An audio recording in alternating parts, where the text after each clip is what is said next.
international coverage of the world's most exciting football league. Really good delivery from Knockout. Here's the ball into the back of the net, and Antony has scored for Brighton. There is the breakthrough. And Wolves with possession through Jimenez. Jimenez is going to go himself. There's another chance here. Go for 2-0 possibly. Jimenez! Raul Jimenez, 2-0 to Wolves. And Cardiff are now all at sea.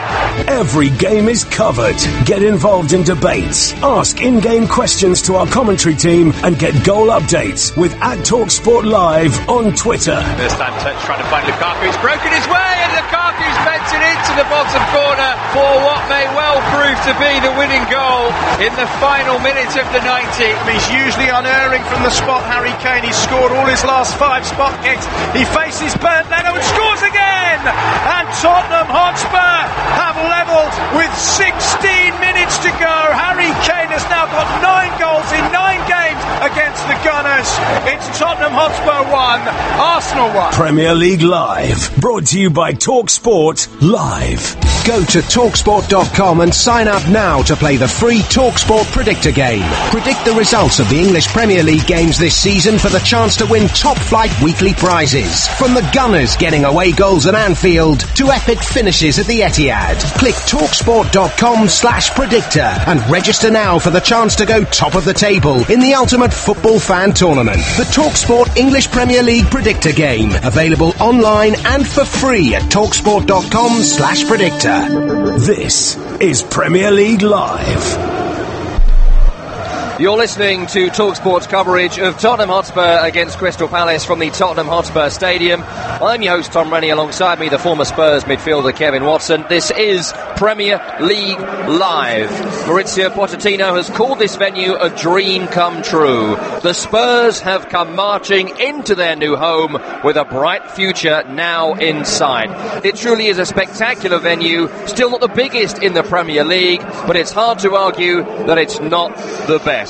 Enjoying the surrounds or a nice pint from the on-site microbrewery, the first of its kind anywhere in the world, you can almost forget, with all the fanfare going on around us, there is actually a football match which is going to take place this evening, and it's actually a very important one for Tottenham Hotspur. Spurs are on their worst run of form under Maurizio Pochettino. Just 1 point from their last 5 matches. It's seen them drop from the title race and look in real danger of a return to Europa League football. That is not something envisaged when this venue was built. So a win tonight is absolutely vital, but it won't be easy against Crystal Palace, one of the best teams on the road the league has. They have won 6 times on their travels. That's the 6th best record in this division. Here's the team, starting with Tottenham. Hugo Lloris in goal, despite his howler at Anfield. Back 4 left to right of Ben Davies, Jan Vertonghen, Toby Alderweireld and Kieran Trippier. Dele Alli will be in the central midfield with Christian Eriksen and Moussa Sissoko, supported by Son Heung-min and Danny Rose. Harry Kane up front, benches Sanchez, Winks, Wanyama, Walker-Peters, Foyth, Gazzaniga and Lucas Moura. For Crystal Palace, Vicente Guaita is in goal. Back 4 of Patrick Van Aanholt, Martin Kelly, James Tompkins and Aaron Wan-Bissaka. Sheku Kouyaté, Luka Milivojevic, the captain, and James MacArthur in midfield. Michy Batshuayi, Will Sahar and Jeffrey Schlupp complete the starting 11. We've had Wyn Evans singing, the man who brought the curtain down on White Hart Lane, singing operatically with Lanya on Glory, Glory Tottenham Hotspur, accompanied by the Gladsmore School Choir and the Tottenham Hotspur Marching Band. It has been a brilliant fanfare, and now it's time for the main event. We are underway for the very first time at the brand new Tottenham Hotspur Stadium. Kevin Watson, you enjoyed the operatic singing of Wyn Evans with a tear in your eye, I think, there for a few seconds during Glory, Glory Tottenham Hotspur. You okay for the match? Yeah, I'm fine. Excuse me. Maybe yes, not. No, absolutely fine. And we just see Daniel Levy there sitting in the stands, and he looks immensely proud of what he had a load to do with it, didn't he? He looks immensely proud of what they've produced here, and now all it needs is a successful team on the pitch. Andre Marin is your referee here, and he's got us underway away, and Spurs are coming forward. Song Heung-min down the left-hand side in the penalty area. Lovely bit of skill. Tries an early cross. Blocked away by Aaron Wan-Bissaka. Spurs kick from right to left as we look in this first half at white shirts, navy shorts and navy socks. And they have their first corner. Let's do that all night for everything. You wouldn't expect nothing less, would you? Fast Spurs start, getting down the left-hand side. Corner down here on the left with Danny Rose. Danny Rose to swing this corner in from the left-hand side. Advertising hoardings dominating the new Tottenham Hotspur Stadium all around us. Hard to miss as Rose's ball comes in towards the back post for Tongan. Is there, it's away by Schlupp, recovered by Christian Eriksen on the right-hand side. Behind him is Trippier. That's a good ball. Dele Alli with the header. Straight at the Crystal Palace goalkeeper, Guaita. Very nearly an opening goal early doors for Spurs. Half chance, wasn't it? Corner, Eriksen rolled back. Lovely little loopy ball into the box. How many times you've seen Dele Alli arrive and score from there, but he heads it down safely into the arms of Guaita. But good start, good opening 2 minutes for Tottenham. Yeah, getting on the front foot early. We, of course, are discussing exactly what it will be like at this brand new venue, and you go through the clubs that have done a similar thing. West Ham United struggled at London Stadium. Arsenal just down the road struggled in the early days at Emirates Stadium. But also you look at Leicester and Southampton and all the teams that have changed grounds, and very rarely do teams take to it and go on an immediate winning run. Yeah, absolutely. It's difficult, Tom, isn't it? You're going into a completely new home where you're not used to things. It's almost like when you move house. It takes you a while to get used to everything, the surrounding area. And Crystal Palace round the back here. Jeffrey Schlupp with Toby Alderweireld. Schlupp has done really well. Good strength to hold off the defender, but he blasts the effort over the top. It was a chance, wasn't it? Or at least a half chance there from Jeffrey Schlupp. Bit of indecision. Sissoko midfield, and between Trippier and Alderweireld. And he gets in Schlupp. Oh, he should do better, really. 12, 13 yards out on his left foot. Half decent effort for the visitors, who have won some big games on the road this season. Fantastic last time I saw them away at Leicester City. Final game in charge for Claude Puel at Leicester, if memory serves. Such was the dominance of Palace that day. Defending now, though, Harry Kane coming forward for Tottenham down the left-hand side. Two players within. MacArthur putting a challenge in, and MacArthur's won it back for Palace. Kane then goes in strong. That will be a foul, though, according to Andre Mariner, and a free kick in the right-back area for Crystal Palace. Held on to it too long there for me, Harry Kane. He had Danny Rose facing him up. All he had to do was roll it back. I'm sure Danny Rose would have put a cross into the box. Too many touches, lost it, and then gives away a foul. Gives a little bit of breathing space now at Crystal Palace. Very lively start here at this brand new stadium. And we're just seeing away to our right that huge stand from back to front. Over 17,000 fans crammed in. You can walk from the very bottom at the end where Hugo Lloris is away to our right to the very top. Wouldn't recommend it, but you can if you want to. I'm sure pre-season will be interesting for those Spurs lads, if anything like the old days was to go by. Extremely impressive. I'm guessing that Tottenham eventually will favour kick into that end with that huge support behind that. And that's where they will be kicking towards in the second half. A quick mention to our American listeners as well. This is also going to be an NFL ground. The NFL pitch is below the pitch we're currently watching. It takes 27 minutes for it to go from being a Premier League football ground to an NFL venue or a concert venue, which is absolutely incredible. Yeah, it certainly is. It takes West Ham 2 weeks. It'll be interesting to see that actually happening in process, the way they do it. Alderweireld's chip forward here up towards the run of Son, but it's well read by Guaita in goal, away to our left, all in yellow this evening. Crystal Palace running their home strip away from home, the budget Barcelona strip of blue and red stripes, blue shorts and socks as well. And Mamadou Sakho, by the way, this evening, again out with a long-term injury. So it is Kelly alongside James Tompkins this evening. Danny Rose on the left-hand side, over the halfway for Spurs. Forward to Sissoko. Breaks back to Danny Rose again, edge of the area, chips right to Trippier. Trippier's ball in, finds Dele Alli, tries to lay it back to Heung-min Son, but it's going to be cleared away by Schlupp instead. Looks towards Batshuayi, it's over his head. Zaha can't get on the end of it. And the football will be retrieved by Hugo Lloris away to our right, all in orange this evening.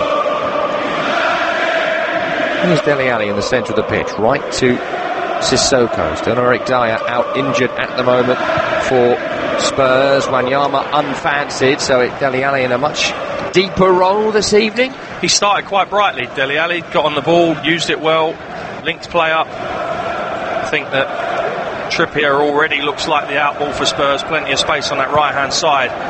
However, his delivery will have to be much better than it was on Sunday at Liverpool. He got into some really good areas, and the final pass was, or the final cross was pretty poor, so pretty sure he would have been working on that.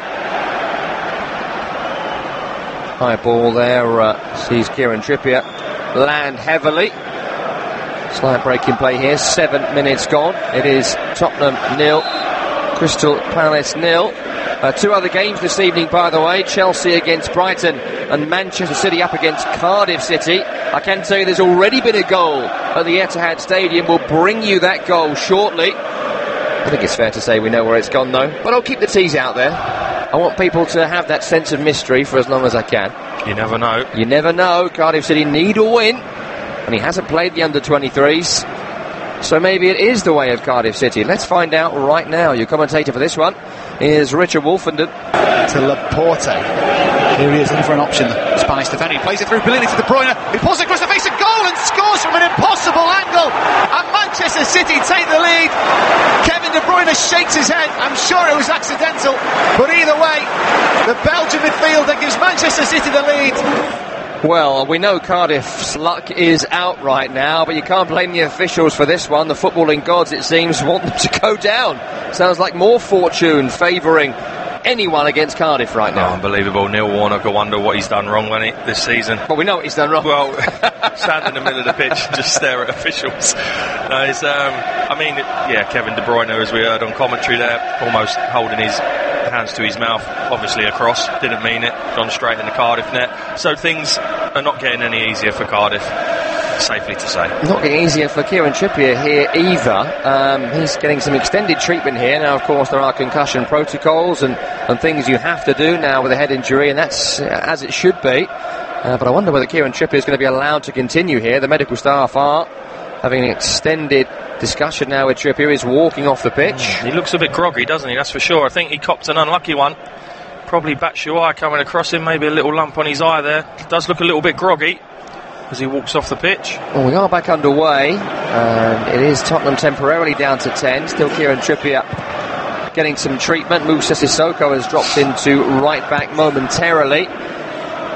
Who will be the first senior goal scorer at this ground? The first actual goal was scored in Tottenham's under-18 victory over Southampton on March 24th. Janeel Bennett scored that first ever goal here, but of course we are talking now senior football, and that will go in the record books for a long time.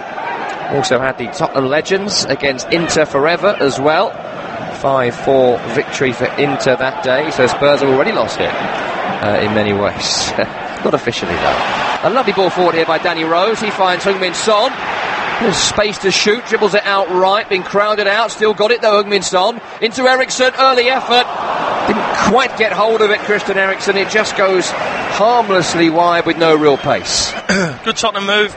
Son, as usual, dynamic, isn't he? Running across the pitch. Good defending from Palace, shepherding him out wide. And then as he cuts back, he rolls it to Eriksen, and very much like how Eriksen teed up more on Sunday, a scuffed effort. But this time it goes harmlessly wide of the Palace goal. At TalkSport Live is the place to get in touch with Kev Watson and me this evening. Fred has done just that from deep south in Texas. Go Spurs, go. Grendel with us in Indiana driving a truck. Jimmy also with us in Texas in Fort Worth delivering the mail. Come on, top four. But is more for Chelsea, unfortunately. Spurs fans than you. Might be a bit of an outside bet, but you never know. Spurs at the moment sitting in fourth, Arsenal third, Manchester United and Chelsea outside those Champions League places at the moment. 10 minutes gone here. It's Tottenham 0, Crystal Palace 0 from the Tottenham Hotspur Stadium on Premier League Live. Ball is back with James Tompkins away to our left at the heart of the Crystal Palace defence. Who will look right to Kelly. Kelly will then Look for a ball forward towards Batshuayi, cleared away and straight to Harry Kane, and he will find Eriksson, and Eriksson is through when he was well tracked by Patrick Van Aanholt, who put a last-ditch challenge in. Wonderful defending from Van Aanholt there. Last-ditch stuff. Lovely little ball this was from Vertonghen into Kane, and look at him, Eriksson on the burst from midfield. But Van Aanholt does what all good fullbacks do, and that's get across on the cover. And it's a good tackle in the end. There was a pass on there to Heung-min Son. If Christian Eriksen had seen it, a couple of Spurs fans I spoke to earlier today said they've not been too happy with Christian Eriksen's form in recent weeks. And maybe the Christian Eriksen of another season might have seen that pass and we'd have our first goal. Yeah, he has looked tired and laboured the last few games, and he's not been as influential as he was early on in the season. However, with Christian Eriksen, it only takes one moment of magic and it's either a goal for him or one of his teammates, because he's an extremely talented footballer. Sissoko on the right hand side, running infield, finds a ball to Davis, who then finds Danny Rose further outside. Rose is poking field, intercepted by Kouyaté. Given away though by the Crystal Palace man, and Spurs are on it again with Dele Alli. He'll find Trippier, forward now to Ali, down the right hand side. Schlupp is with him. Ali's done well to kick the ball on, tried to backheel towards Trippier, but he was well tracked and well challenged by Schlupp. Crystal Palace then looked to clear the ball upfield, but Spurs have pressed really high up. Sissoko has won it back down the right hand side. He looked to bundle his way forward. Going really well to go back now to Christian Eriksen. Takes over from Ali.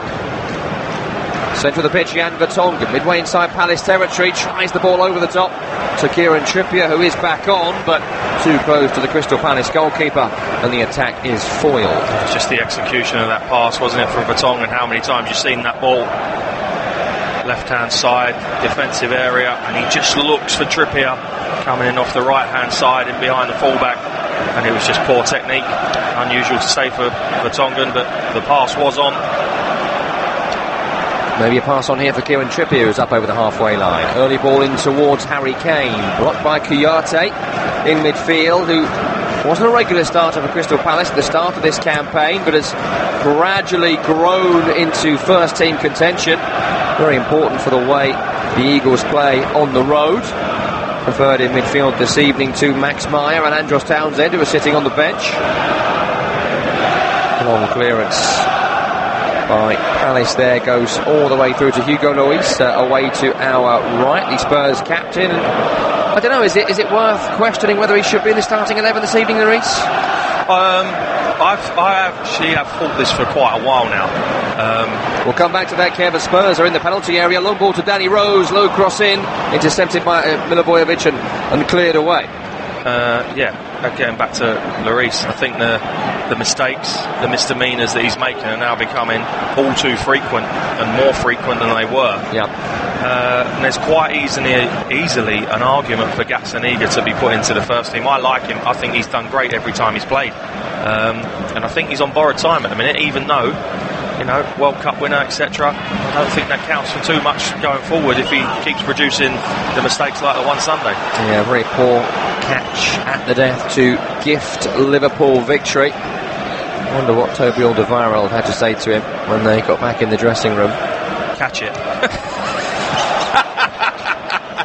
Back here, Spurs are trying to force an attack through the deep Crystal Palace ranks. Eriksen's ball through there, looking for Son, trying to get through there, but it's cut off by the Palace defence. It's rolled out quickly to Milivojevic, and 15 minutes gone. Palace won't be too upset with their night's work so far. No, they won't. I mean, they'd have come here. Roy Hodgson, he just said, we're going to be difficult to beat. Don't go chasing Tottenham in areas where we can't win the ball back. Sit off. The game's taken on a shape that probably everyone would have expected. Palace sitting off, Tottenham with most of the ball, and Palace with their pace on the counter-attack will try and hit Tottenham on that, but at the minute Tottenham are not moving the ball that quickly, and it's quite easy for Palace to defend. Sissoko down the right hand side, running towards the corner flag. Two Palace players with him. One is Kouyaté, who has won it back into Milivojevic, who carries it forward. Left to Kouyaté. Kouyaté will find Schlupp down the line. Still inside their own half here, Crystal Palace. Back to Van Aanholt. Short sleeves and gloves on this evening. almost impossible to dress for the weather. Beautiful sunshine when I walked the dog this morning. Drove in thick rain. Almost felt like sleet and snow as well. Did manage to avoid the bad weather though during the opening ceremony, the operatic interlude and the performances by the local community as well. Really supporting what the chairman has said. They want this to be a ground for the local community, not just for this elite football club. Here's Harry Kane, an elite footballer. Finds Kieran Trippier. Back to Ericsson. Gets the early shot away. It's saved by Guaita. He's now holding his head, so we're going to have a little break in play here. There was a player following up there for Spurs. May well have caught him. Not sure Ericsson caught that shot again as well as he would have liked. Best chance of the game, wasn't it? Very good play again. Harry Kane picking the ball up out to Trippier. Lovely little roll back, perfect set. Ericsson again, scuffed, but it's forced a good save from Guaita. And I don't think it would have been given as a free kick. I think he stopped the play just because he took a whack on the head. Yeah, it looks like an accidental collision from Son on the head of the goalkeeper. The ball's already got it. It had been spilled out. Yeah. That's why Son sniffing around. Kelly hacks it upfield. But potentially a bit of a Lloris moment there for the Crystal Palace goalkeeper. One of three who have played in goal this season for Crystal Palace. We've had Speroni and Hennessy, but it does seem like Guaita is now the number one, the 6'3" Spaniard. Brought in for free from Getafe during the summer transfer window. For the first time this evening, Wilfried Zaha has a run. In Spurs territory, he finds Wan-Bissaka. Back to Zaha in the penalty area. Nice little touch through the legs of Davis. He was through for a second until Jan Vertonghen read it and cleared. Best passage of play so far for Crystal Palace. Inevitably involving Zaha, but they're just feeding their way into this Crystal Palace. As you say before, they're decent on the road, and with the pace they have and trickery in forward areas, they do carry a threat. Just 32% of the ball so far, Crystal Palace in the game, but that won't bother Roy Hodgson's side. They're not a possession team. Maybe that's what affects them so much in their home games. 6 victories on the road in the Premier League for a side who have struggled for so much of the campaign. Very impressive defending here, though, as a high ball finds Harry Kane. He was just round the back of James Tompkins for a second there. Kane went for the early strike, but it's over the top. Decent ball from Trippier this time. Just onside, wasn't he? See where Guaita was, trying to just lift it over him on the half volley. But getting back to Crystal Palace, they're probably never going to have more of the ball than, I would guess, 80% of Premier League teams. But what they do, they sit, they soak up pressure, and they'll hit you on the counter-attack. So it's going to be difficult for Spurs to break them down this evening. Spurs shouldn't be too unfamiliar with the pitch this evening. They have trained here a couple of times. They were here on Thursday, and this brand new pitch has the exact same dimensions as Wembley Stadium, where they've played their home games for the last 18 months or so. 105 metres by 68. Bigger than White Hart Lane. Of course, that was one of the smallest and most narrow pitches at this level of football. And if you ever do come to this ground, they have marked the centre spot in one of the concourses where they used to kick off at the old White Hart Lane, as Trippier looks in the penalty area here for Harry Kane. Nice bit of tight control, poked it on towards himself, then went to ground. Not sure he was looking for a penalty, but I'm not sure. Seeing the replay now, Tompkins might have caught him a little bit. Yeah, a touch. I don't think he's simulated there, Harry Kane. But nor do I think it's a penalty. Just to coming together, you're not going to get a spot kick for that. Well, it didn't appeal Kane, but the Spurs fans, desperate to see that first goal, certainly did. 20 minutes gone here. It's Tottenham Hotspur 0, Crystal Palace 0 from the Tottenham Hotspur Stadium. Elsewhere tonight, Chelsea 0, Brighton 0, and Manchester City 1-0 up against Cardiff. De Bruyne up with the goal. We heard earlier from Barry Swain. Those games available through our digital partners and also talksport.com/EN in certain regions. Goals as they go in right here. Maybe a goal now for Ericsson. Flicked in towards him by Dele Alli. Diagonal run made by Ericsson, and the Dane was just behind it, and it could have bounced in, but it bounced wide. It was great vision from Dele Alli. A good run from Ericsson. I just think he thinks Guaita's going to come and smash him, and he almost pulls out of it. He can't see where Gaeta is, and he's, don't fancy it, does he? Did have time to get a touch on that and control it, but he'd rather let it run. All the chances so far falling to Christian Eriksen. Thus far, no goal so far for the home crowd of just over 62,000 to enjoy. Funnily enough, Sheku Kouyaté, playing in midfield for Crystal Palace tonight, was the first goal scorer at London Stadium for West Ham in their Europa League game. So there is someone on the pitch that knows the feeling. What a story it would be if he were to do it on two different grounds in London. It would be a story, certainly. It's been, I would say, quite a subdued start from Tottenham.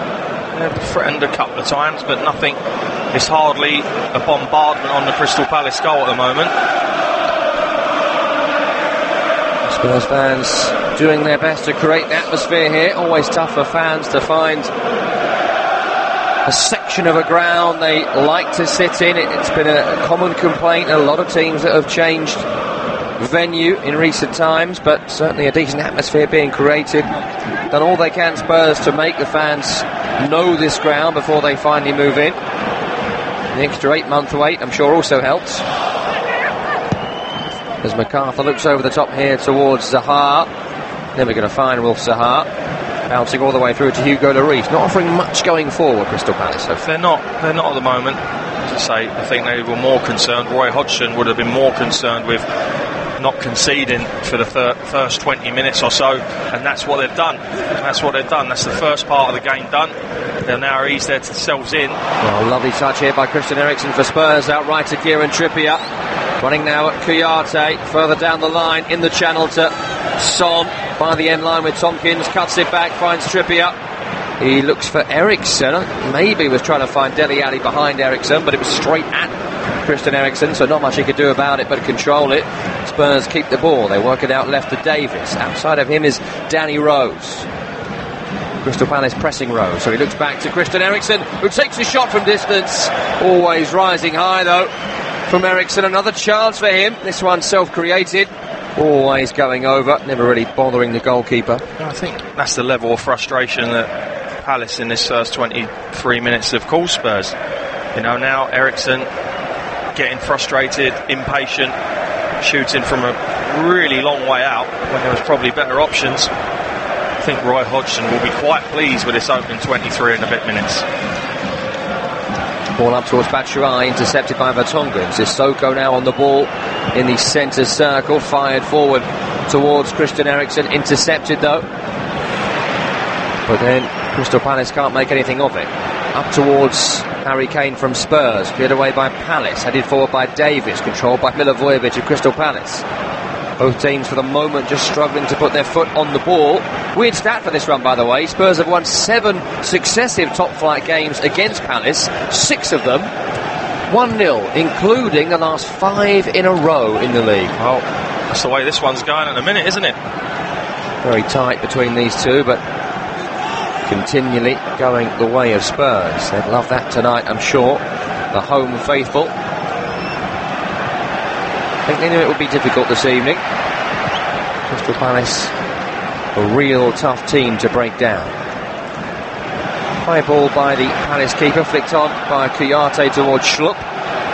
In the team ahead of Andros Townsend this evening. I understand that is just a rest for Andros Townsend, of course former Spurs man, so I'm sure would love to get on the field tonight.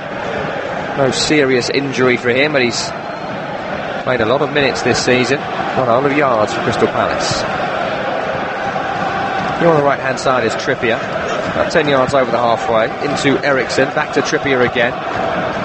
Looks high towards Heung-min Son, cleared away by Tompkins. Tompkins, no nonsense defending there. Clears the ball into the stand opposite us. Packed out with Tottenham fans, but also that's where the away fans sit, in that corner. Just around that bend as well, so as you look, just away to the left on the far side, that's where the Eagles fans are. Always a loud bunch themselves. Of course, that's the way it is in the Premier League. Regulations say the away fans must be close to the pitch. Can't be buried up in the top tiers like they are in some places. As Danny Rose gets away from MacArthur, finds Dele Alli on the edge. He goes down under challenge. Well, I think that's a very generous free kick there given by the referee, Andre Mariner. Dele Alli chopped back away from Milivojevic, who went to ground. He then falls to the ground, and I'm not too sure about that one. Well, he chops Milivojevic, doesn't he? And then almost just says, well, I don't want advantage, sits on the ball, forces the referee's hand to give him the free kick, and it's in a really dangerous position now, 22 yards out. Any number of takers Tottenham have for this. Eriksen, Kane, Trippier. I think Harry Kane may well have pulled rank there on Kieran Trippier. Eriksen is still there, but Kieran Trippier, the free kick specialist of the World Cup for England, has been asked to step aside by the England captain. Well, Harry Kane, he is a local boy, isn't he? Would like nothing better to score than to score the opening goal in this new stadium. That's for sure. Attacking players in the wall there, won't be allowed next season, but they are giving the angle for Harry Kane here. Eriksen there too, but it all seems to look like Harry Kane to have a strike here. It's on the edge of the penalty area, about 5 yards away, left of centre. Harry Kane sensing history, addressing this free kick. It is Harry Kane! Oh, and it's just wide. It's flicked off the wall, and Harry Kane thinks that was close. Well, from his reaction, he thinks it was. Well, may have been if it wasn't for Batshuayi's block. Yeah, absolutely. He jumped, done well, Batshuayi. Corner though. Attacking left-hand side. Danny Rose with it. Deep ball in. Won by Vertonghen, away by Tompkins. Guaita was there, wanted to catch it. Tompkins took control of the situation. Spurs still in the penalty area on the right-hand side before Kiarte's challenge. Throwing goes the way of Spurs. Away fans don't like that. Taken quickly by Trippier. He might get the next free kick. Dele Alli turns away from Wilfried Zaha, gets away from Schlupp, not away from Milivojevic, and then he's caught the Palace captain late. And he will get a yellow card for that challenge. There was a couple of Palace players there running straight at the referee, saying that was a really bad one. Milivojevic has stayed down as well. Let's have a look. It was petulant from Dele Alli. He's got that, hasn't he? Overruns the ball. Yeah, leaves a bit of a stamp down, isn't it? Leaves his studs up and goes down on Milivojevic's right foot. Well, I just wonder whether the fact it is this debut game at this ground had any impact on that. If this was Wembley Stadium, would that be a different colour card? It depends how the referee's seen it. I mean, he doesn't get the benefit of us having a replay. However, the reaction of the Palace players would have told him that it wasn't too clever. Once we saw it again, you can see that it was a little bit naughty from Dele Alli. Just a yellow though for Dele Alli, and he's on the ball now from the free kick. Spurs have won it back. Out left to Davis, on by Danny Rose. Rose into Son. Son can't get away from Milivojevic on the edge. Maybe bundled to the ground by the Palace midfielder, but got enough of the ball, says Andre Mariner. There's the on-loan Chelsea man, Michy Batshuayi in the centre circle. Looks for a return ball and gets it. And he's round the back of Vertonghen. And he looks in the box for Schlupp. It's cleared away, only as far as Zaha. But it's a brilliant challenge by Davis, who went to ground and nips it off the toes of the Crystal Palace talisman. That's a chance for Palace. That's a real good chance for Palace.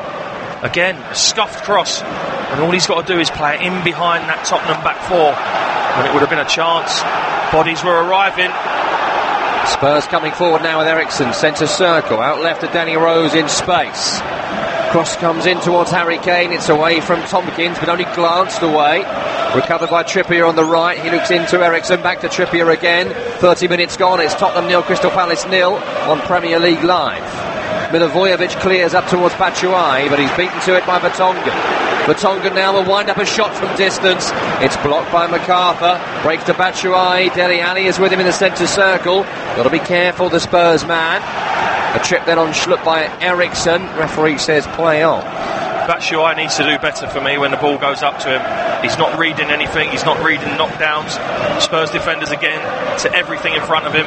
Wan-Bissaka running forward down the right hand side. Nice little shoulder drop and change of pace. Oh, and Danny Rose here, having recovered the ball for Tottenham, plays a back pass to Lloris that very nearly went over the end line. Lloris recovered it well. Cleared upfield towards Kane, beat in the air by Kelly, throwing Spurs around the halfway line. Not finding it easy, Tottenham, are they? By any stretch of the imagination.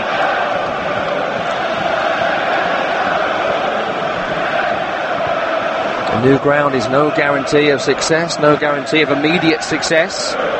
Spurs aren't having that immediate success right now. Very tough opponents in Roy Hodgson's Crystal Palace. Outright to Trippier from Ali, midway inside the Eagles' half. Tompkins now with Ericsson. Ericsson keeps possession. Back to Trippier. Behind him is Sissoko. Into Dele Alli. Looks for Vertonghen in the centre circle. Spurs still dominating possession. 70-30 in their favour on 32 minutes. Still goalless though, as Ali has it left of centre. Back to Alderweireld.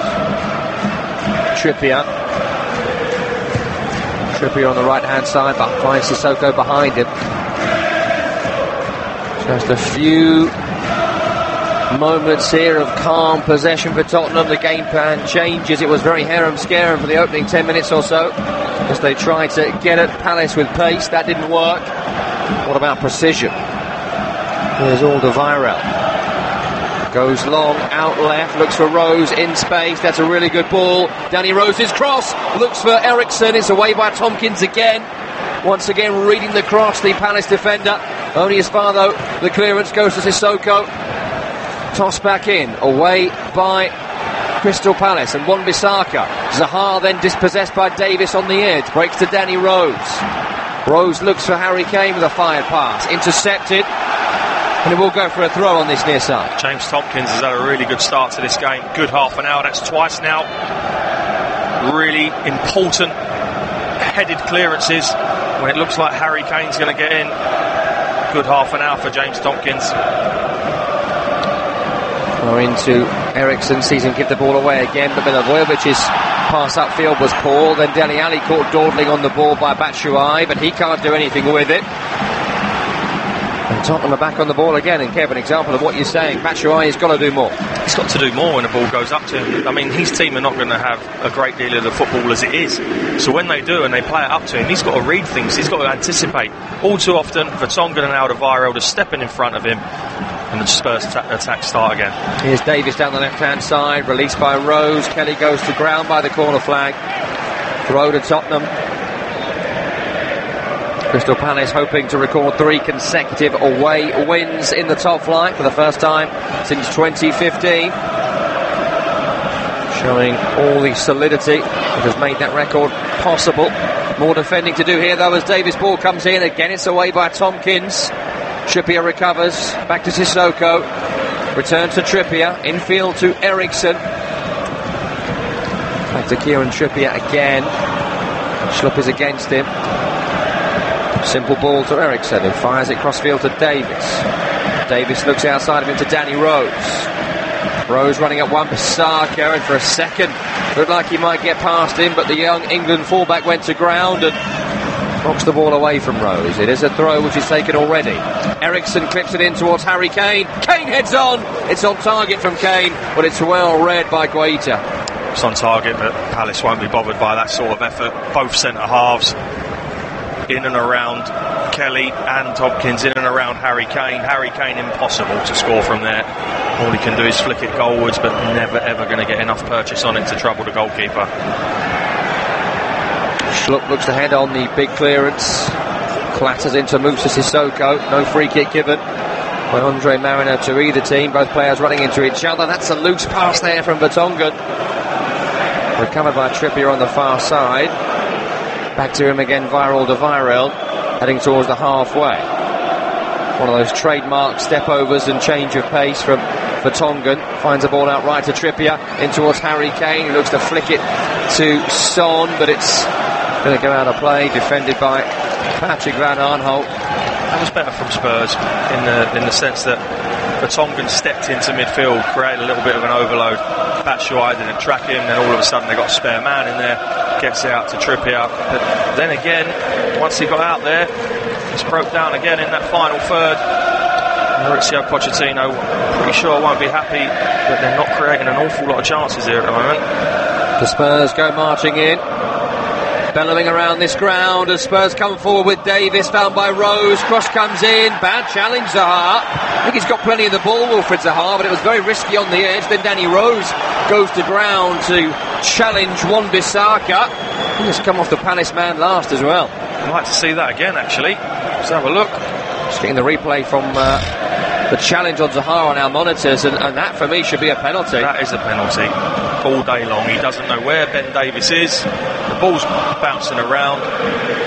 He's almost trod down Ben Davies' calf. Oh, it studs on the back of the knee and down the calf. That's a clear penalty. Yeah, absolutely. If that was the other way round, what would Wilfried Zaha be saying to the referee? You'd never hear the end of it. Well, Ben Davies, I don't even think he appealed, did he? Well, not what like he should have done for the sort of tackle it was. Kane forward to Eriksen. Eriksen onto Son. Gets the shot away, and Guaita has fumbled it, but he fumbled it just wide. Well, he's fortunate, the keeper there, isn't he? Harry Kane dropping deep just to get some of the ball, finds Eriksen in the pocket. Lovely little ball with the outside of his foot. It's a good strike from Son towards that near post, and Guaita, well, makes a little bit of a mess of it, and he's fortunate that didn't find the back of the Crystal Palace net. Trippier's corner from the right-hand side. Outswinger coming in. 4 in the box to aim for. 1 is Harry Kane. Well, 1 again by James Tompkins. Having a monster night so far at the back for Crystal Palace. Cleared up to Zaha, saying he's being held. Free kick not given. Schlupp loses it to Eriksen. Breaks to Son. Son, corner of the area. Behind him is Eriksen. He'll find Dele Alli out of his body. Doesn't shoot though, finds Eriksen right, forward to Son, good challenge MacArthur, breaks to Eriksen, then to Son, challenge Tompkins, breaks to Dele Alli, blocked away there by Schlupp, recovered by Sissoko, right hand side, chips it out to the left, in space is Davis, into Dele Alli looking for a return ball, but it's not really on for him. Kelly will get there first and clear it upfield. Headed by Vertonghen though, keeps Spurs attacking again. Danny Rose down the line to Davis, back to Danny Rose, the left backs combine it. Just wonder whether there may be a more attacking option in the second half in Lucas Moura for Tottenham Hotspur. Well, was very impressive at Anfield a couple of days ago. He was, most certainly was. Probably the pick of the Tottenham players on the day. He had a really good game, Lucas Moura. On the bench tonight though, Davis preferred, Son preferred as well. Sanchez, the other man to drop out from the weekend, just gone. Here's Danny Rose on the left-hand side. He'll find Dele Alli, chip towards Eriksen, who's made the diagonal run. He's brought it down the chest, but then he slipped over. Kelly got there, he slipped over. Guaita, calmest man in the box to come out and gather it. Self-same movers earlier when Eriksen didn't fancy the challenge from Guaita. Again he gets in there, but this time he's touch on his chest lets him down. Wilfried Zaha up against Sissoko on the far side. Look for a second. Like Zaha had the beating of Sissoko, but Sissoko got that muscular frame in the way and knocked Zaha off it. But it's not a great clearance by Spurs, only as far as Van Aanholt. Driving forward, taking an early shot here. Going several yards wide though from Patrick Van Aanholt. Very attacking, very athletic. Full back, but that's not a great effort. It's not. Should have rolled Zaha back in there. Poor control from Eriksen. Yeah, just seeing a replay again on our monitors, and as you say, he's fallen over, and Kelly's fallen over as well there. Yeah. The pitch was heavily watered before the game, wasn't it? To favour Tottenham's passing game, zipping it around the pitch. Plenty of slide challenges coming in as well. Another from Kelly here on Heung-min Son. Comes off. Well, I thought it came off Son last, so did Kelly, but it's gone Spurs' way. 40 minutes gone here. Tottenham 0, Crystal Palace 0. We have had a go at Stamford Bridge, by the way. We'll get there shortly. Game between Chelsea and Brighton could be important for Tottenham Hotspur. Of course, Chelsea and Spurs very much in the mix together for that Champions League 4th spot. Here's Dele Alli running forward, running at Milivojevic, going to ground. If that's a dive, which it seems Andre Mariner thinks it is, that should be a second yellow for Dele Alli. Well, if that's not a foul, then he's thrown himself to the floor. Technically, that is a second yellow card. Simple as that. Andre Mariner has nothing to say. Dele Alli's going to need to be a bit more careful here with his challenges and his attempts to deceive the referee. Here's Schlupp on the right hand side. Zaha's back out on the left. In towards Batshuayi, back to goal. That's better. He's done well there. Finding a ball back to Schlupp, then Milivojevic. And because of that, Palace can get bodies forward. They look left to Van Aanholt. Ahead of him is Wilfried Zaha, up against Trippier, up against Eriksson. Back to Van Aanholt, into Milivojevic, left to Kouyaté. Kouyaté midway inside Spurs territory on the left wing, back towards Milivojevic, into Van Aanholt. Then MacArthur is behind him, here he is. Milivojevic now being forced back over the halfway by Son. Done well to keep it, Crystal Palace. Then Sissoko challenges MacArthur, and he finds a pass to Eriksson too. He'll then find Son, and Son has Danny Rose, and Danny Rose is through. Oh no! He looked for the pass to Kane when the shot was on. Danny Rose, what were you thinking? Crystal Palace survive. Oh, what was he thinking, Tom? I really don't know. It's a perfect ball, wasn't it? Rolled into him. Great way to pass. It's on your left foot, Danny Rose. Just smack it. The pass isn't even on. It's too close to pass. Too close to the goal to pass to Harry Kane. But once again, James Tompkins across to save the day. Not sure James Tompkins will get the Virgil van Dijk treatment. The new Maldini and all that. Danny Rose has got to shoot. It's as simple as that. It's very similar to Sissoko in many ways, but maybe they need to train more and shoot with the left foot at Tottenham. You can see he just didn't fancy it, did he, Danny Rose? Here is Danny Rose again, running infield. This time he tries a cross. It's cleared away. Will be a corner on this left-hand side. It was a lightning breakaway from Spurs. Perfectly weighted pass to Rose. It was just there to be struck first time. What was he doing? Just seeing the replay on our monitors here.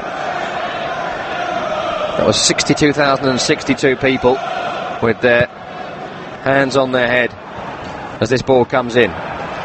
Flicked on by Dele Alli. Then Alderweireld looks to get a shot away. Again, Tompkins is there with the block. Breaks to Eriksson right hand side. Bit of space just before half time. Ball comes in. Oh, it's Harry Kane's glancing header. May have hit Alderweireld just before Kane, which made him lose the flight of the ball. Either way, it's a chance missed. Oh, Alderweireld. He's got the one who's got to get his head on it. It was clear, wasn't he? Free. Well, it may have come off a Palace head last because it will be a corner. Rose's delivery. Kane's header. Wide again from Harry Kane. Rose well with Tompkins. This time beats him in the air, but it's a couple of yards wide. It certainly was. This time it's skidded off the surface. Guaita's got that covered. I'm pretty sure of that. Good header from Harry Kane. Very good downward header. Wide of the mark though, with a minute to go until half time. Let's get to Stamford Bridge. Now if Chelsea win and Spurs fail to do so, it's Chelsea who would take fourth tonight. They're up against Brighton. Here's Barry Swain. Up against Knockout. Hudson-Odoi ball in, brilliant finish. And Olivier Giroud is on fine scoring form when he starts for Chelsea. He just doesn't start very often, but when he does, he knows where the net is. Hudson-Odoi into Olivier Giroud. Well, didn't think we'd see that in Premier League football, but he is the man who scored it. He's the man that's putting Chelsea into fourth right now, knocking Tottenham down to fifth if results stay as they are. Still, Manchester City leading against Cardiff City. I can tell you there's been another goal at the Etihad Stadium. We'll get that to you shortly. Have Cardiff pulled one back against Man City? We will find out shortly. It was 1-0 to the champions last we heard from Richard Wolfenden. Let's get there now. Stone's up, Laporte leaves it, Sane strikes it low and hard into the back of the net, and just before half time Leroy Sane doubles Manchester City's lead here at the Etihad. 2-0, easy peasy for the champions who are going back top this evening against Cardiff City. 2 minutes added on here at the Tottenham Hotspur Stadium. Ball is back with Hugo Lloris. Atmosphere just drops a little bit flat for the first time tonight. As maybe some of those fans are heading to those concourses for the first time, getting a nice pint of Tottenham Hotspur ale from the microbrewery maybe. Hitting up one of the 60 plus concession stands, doing a pint and a pie for a £5, or a soft drink and a pie for £4. Not too bad as modern prices go.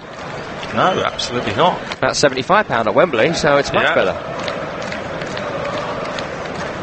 And also, if you want to, head to the upscale 180 bedroom hotel where Michel Roux Jr., Chris Galvin have been named as the chefs in residence for the Michelin star dining experience.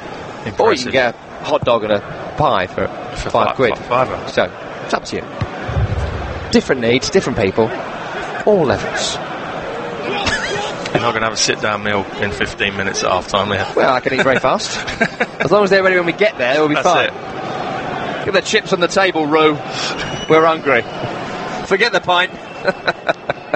Though the pints do fill in 6 seconds. Yes, I see that, yeah. See that, from the bottom up. Oh, yeah, there we go. I still don't understand it. No, I don't get that. But I don't need to. Just get me the drink. And a ball up here to Michy Batshuayi for Palace. Hasn't controlled it this time. Spurs back on it. Sissoko running forward for Tottenham, running into trouble in the shape of Kouyaté and Zaha, but he's got away from both of them really very nicely. Ball left to Davis. Davis against MacArthur into Heung-min Son, looking for Rose's run, away by Wan-Bissaka. And the homecoming for Tottenham Hotspur has not gone all their way so far. Certainly had the better of this match, but haven't really troubled the Crystal Palace goalkeeper to this point. At the break at the new Tottenham Hotspur Stadium, it is Tottenham 0, Crystal Palace 0. Analysis to follow and highlights from all of our games this evening when we come back. You're listening to Premier League Live. The Premier League Preview Show with Talk Sport. Pogba leaves it, Rashford hits it, oh, it's a goal, it's the first goal of the Ole Gunnar Solskjaer era. Talk Sport's Premier League experts give their views ahead of the weekend's action. Joining us on the preview show, the former Arsenal striker and most stylish man in football, Jeremy Aliadier. I didn't want him here, but he's turned up anyway. Is the former Chelsea man, Clive Walker. Subscribe to the podcast today at talksport.com. If you're outside the UK and Ireland, we've got you covered. TalkSport's international service covers every Premier League match live. Full commentary, pre- and post-match analysis, and goals as they go in from every single Premier League match. Has a run of Sterling to find, and he does find him in the area. Raheem Sterling for a hat-trick here! And the hat-trick is gobbled up by Raheem Sterling. What a player this young man is. Tries to play it forward. Hayward puts it up in the air. Comes down. Chance for 3-2. It is 3-2. Perez scores again. Well, it's times to be a Geordie fan from 2-0 down to 3-2 up. Kick-by-kick commentary, expert opinion, international coverage of the world's most exciting football league. Really good delivery from Knockout. Here's the ball into the back of the net. And Antony has scored for Brighton. There is the breakthrough. And Wolves with possession through Jimenez. Jimenez is going to go himself. There's another chance here. Going for 2-0 possibly. Jimenez! Raul Jimenez, 2-0 to Wolves. And Cardiff are now all at sea. Every game is covered. Get involved in debates. Ask in-game questions to our commentary team and get goal updates with @TalkSport Live on Twitter. There's time trying to find Lukaku. It's broken his way and Lukaku's bent it into the bottom corner for what may well prove to be the winning goal in the final minute of the 90. He's usually unerring from the spot, Harry Kane. He's scored all his last 5 spot kicks. He faces Bernd Leno and scores again! And Tottenham Hotspur have levelled with 16 minutes to go. Harry Kane has now got 9 goals in 9 games against the Gunners. Gunners. It's Tottenham Hotspur 1, Arsenal 1. Premier League Live, brought to you by TalkSport Live. Go to TalkSport.com and sign up now to play the free TalkSport Predictor game. Predict the results of the English Premier League games this season for the chance to win top-flight weekly prizes. From the Gunners getting away goals at Anfield to epic finishes at the Etihad. Click TalkSport.com/predictor and register now for the chance to go top of the table in the ultimate football fan tournament. The TalkSport English Premier League Predictor game. Available online and for free at TalkSport.com/predictor. This is Premier League Live. Welcome back to Premier League Live. We are enjoying here a half-time light show at the brand new Tottenham Hotspur Stadium. Gone the days of the big pylons in each corner of the ground. There are 324 floodlights mounted on the underside of the stadium's roof in clusters of 6, and they are giving us a lovely half-time light show. At least that's been entertaining, and to be fair, the pre-game concert with our operatic guest was pretty good as well. The football, not so much. Still goalless at the moment. Let's get the very best though of the first half, and we'll get the goals from our other games this evening, where both Chelsea and Manchester City are winning. Goes back to Laporta. Here he is looking for an option. Spanish defender, he plays it through brilliantly to De Bruyne. He pulls it across the face of goal and scores from an impossible angle. And Manchester City take the lead. Kevin De Bruyne shakes his head. I'm sure it was accidental, but either way, the Belgian midfielder gives Manchester City the lead. Kelly will then put the ball forward towards Batshuayi, cleared away and straight to Harry Kane, and he will find Eriksson, and Eriksson is through when he was well tracked by Patrick Van Aanholt, who put a last-ditch challenge in. Up against Knockout. Hudson-Odoi ball in, brilliant finish, and Olivier Giroud is on fine scoring form when he starts for Chelsea. He just doesn't start very often, but when he does, he knows where the net is, and Chelsea take the lead on 38 minutes. Sissoko challenges MacArthur, and he finds a pass to Eriksson too. He'll then find Son, and Son has Danny Rose, and Danny Rose is through. Oh no! He looked for the pass to Kane when the shot was on. Danny Rose, what were you thinking? Crystal Palace survived. Stozo's up, Laporte leaves it, Sane strikes it low and hard into the back of the net. And just before half-time, Leroy Sane doubles Manchester City's lead here at the Etihad.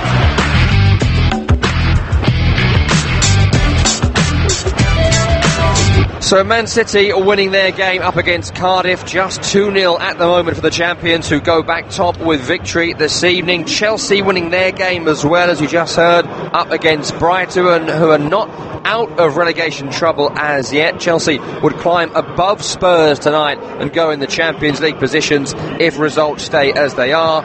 Here it's 0-0. Kev Watson alongside me, former Spurs midfielder. Is there any suggestion Spurs have been overawed by the occasion, or is that an excuse for this side who haven't scored as yet? Not so sure they've been overawed. I just think the run they're on, they're lacking a little bit of confidence, especially in the final third with the decision makings. Eriksson, Dele Alli's looked pretty sharp, to be honest, but Danny Rose has been in a couple of good areas. Trippier's been in down the right, and it just seems at the minute their final ball is letting them down. Is it a mistake to be playing Danny Rose in such an advanced position? Lucas Moura is fit, he's on the bench. It might be. I mean, I guess we'll have to wait and see. I mean, Danny Rose, he did start as a player higher up on the left as a youngster, so he can do it, and normally has good quality, but the chance where Son puts him through, he's literally left it straight in front of him to say, go on Danny, it's on your left foot, strike it across the goal. Any save will take it into the path of Kane, put it in, but there's just no room to find Harry Kane, and Harry Kane is standing behind James Tompkins. Christian Eriksen has had 3 or 4 half-decent moments, I won't say chances, but he's run diagonal and maybe could have controlled it a couple of times and hasn't. Mentioning commentary, some Spurs fan friends of mine, yes, I do have them, they said he's not been playing particularly well of late. Is that something you concur with, and what's his performance tonight been like? It's been okay. He's not done anything too difficult. He's kept the ball moving, his movement's been good, he's got in a couple of times in behind the Palace back four with that diagonal run, found by Dele Alli twice. The first time I wasn't so sure, it looked like he didn't know where the keeper was, Keita, and almost thought, well, I'm going to get smashed here, so he's let it go, and the ball's just drifted harmlessly off the pitch. The second time, his momentum's taking him forward. He's at a turn and check, and as the ball hits his chest, it goes backwards, and he falls to the floor. He slips over, but he's getting in good positions. He's doing okay this evening. 62,062 in attendance. 3,000 of those are Crystal Palace fans, and they won't have been treated with too much attacking intent this evening, but in general they've been pretty comfortable. They've been very comfortable, yeah. They've forced Tottenham into wide areas. They've very rarely got through the middle of the pitch, Tottenham, and when crosses come in, invariably it's been onto the head of James Tompkins, whose positioning has been outstanding tonight. What I would say is when they do break up play and when they do go forward, the ball has to stick with Batshuayi much better than it is. Otherwise it will just come back, and for 90% of that half, for Tonga and Alderweireld are reading balls forward, just stepping in front of him and starting play off again. He's got to get his body in the way, hold it up, allow bodies to get around him so Palace can move up the pitch. Do you think we'll see Andros Townsend this evening, who has been carrying this team at points this season? Possibly, yes. I think the longer it stays 0-0, the more reluctant Hodgson will be to make changes. I think the one change I would most certainly look at if it continues the way it's going is Benteke for Batshuayi. Not often Benteke is thought of as the saviour, but yeah, maybe he can make that ball stick up top. Care for the moment, thank you very much indeed. Elsewhere, it's been a week of big stories in the Premier League. On Saturday, we saw Huddersfield Town confirm their relegation to the Championship. Last night, Fulham joined them in the second tier, thrashed at the hands of Watford. Two teams down at the very start of April. Let's react now to Fulham dropping out of the Premier League with 5 games to go. And there goes the full-time whistle here at the John Smith Stadium, and Fulham are now bottom of the Premier League. Literally half the players looked like they couldn't wait for the final whistle in the first 10 minutes. Fulham have sacked their manager Slavica Jokanovic. They've already got his replacement, Claudio Ranieri. The Fulham board think that Ranieri was the guy to get him out of this situation. They should sleep on it. And if they wake up in the morning and they still think it was a good idea, I thought they should go back to bed. This is game over at Craven Cottage. It's gone silent here. It's Fulham 0, United 3. I believe that they haven't quite got a grip of this division yet. Fulham have sacked Claudio Ranieri. First team coach Scott Parker has been appointed as caretaker manager until the end of this season. There's only so many more weeks I can sit here going, I believe we can stay up. Fulham, their 9th defeat on the bounce. Their winless away run continues, and they have a 5-game long goodbye to the Premier League now to endure. They're down and the inquest can officially begin. Russ, it's finished here. Watford 4, Fulham 1.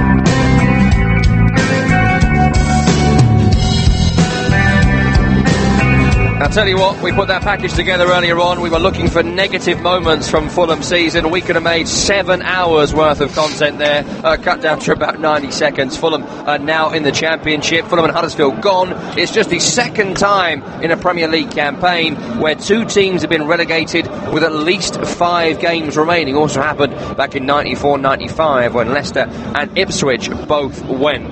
Kev, just on Fulham's relegation from last night, has been such a terrible season. Last 2 times they've been relegated, they've had 3 managers in those campaigns, but this time around £100 million spent, and yet no one has really worked out. No, absolutely not, and I think that's the thing that won't sit right, not only with Fulham fans but everyone who's seen that team go down. £100 million worth of investment, and from the get-go, poor, really poor. He stuck with it. The first guy stuck with the team and the players he had when they come up, and I think they should have given him much more time than they did.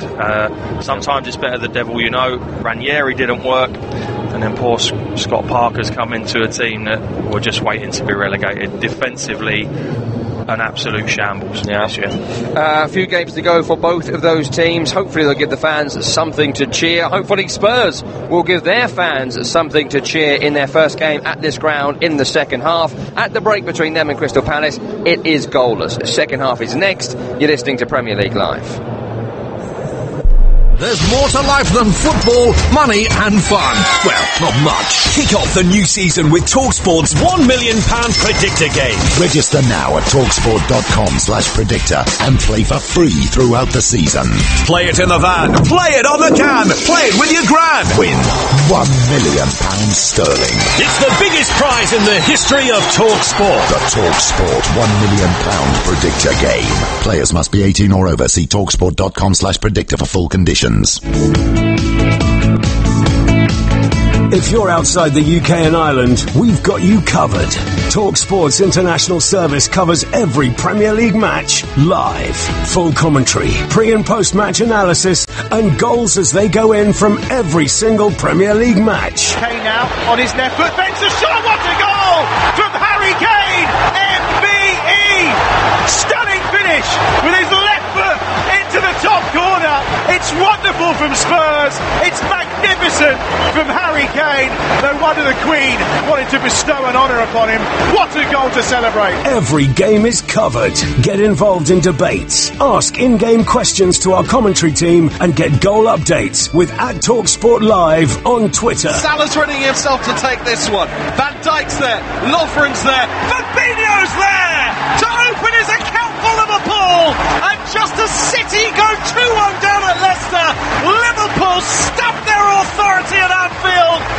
Yet more. Liverpool 4, Newcastle 0. Title challenge on.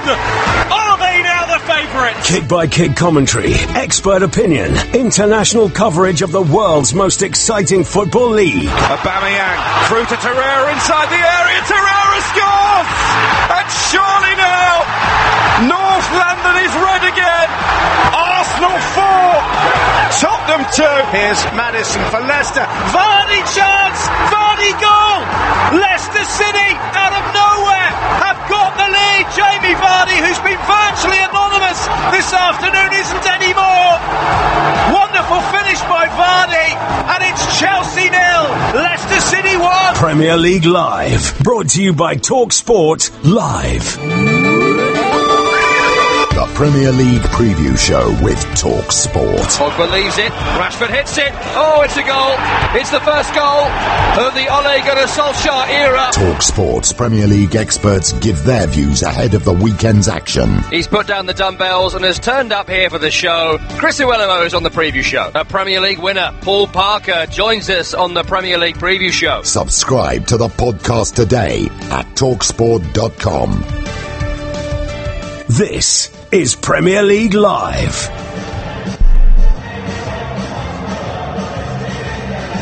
You're listening to TalkSport's coverage of Tottenham Hotspur 0, Crystal Palace 0 from the brand new Tottenham Hotspur Stadium. Still plenty of fans not in their seats as yet, off enjoying the 471 toilets, which include 773 urinals, or maybe having one of the 10,000 pints per minute which this stadium can provide. But while those guys are trying to find their seats, the players are back out and we are back underway for this second half, with Spurs kicking towards 17,500 of their fans away to our right in their Kop-style stand.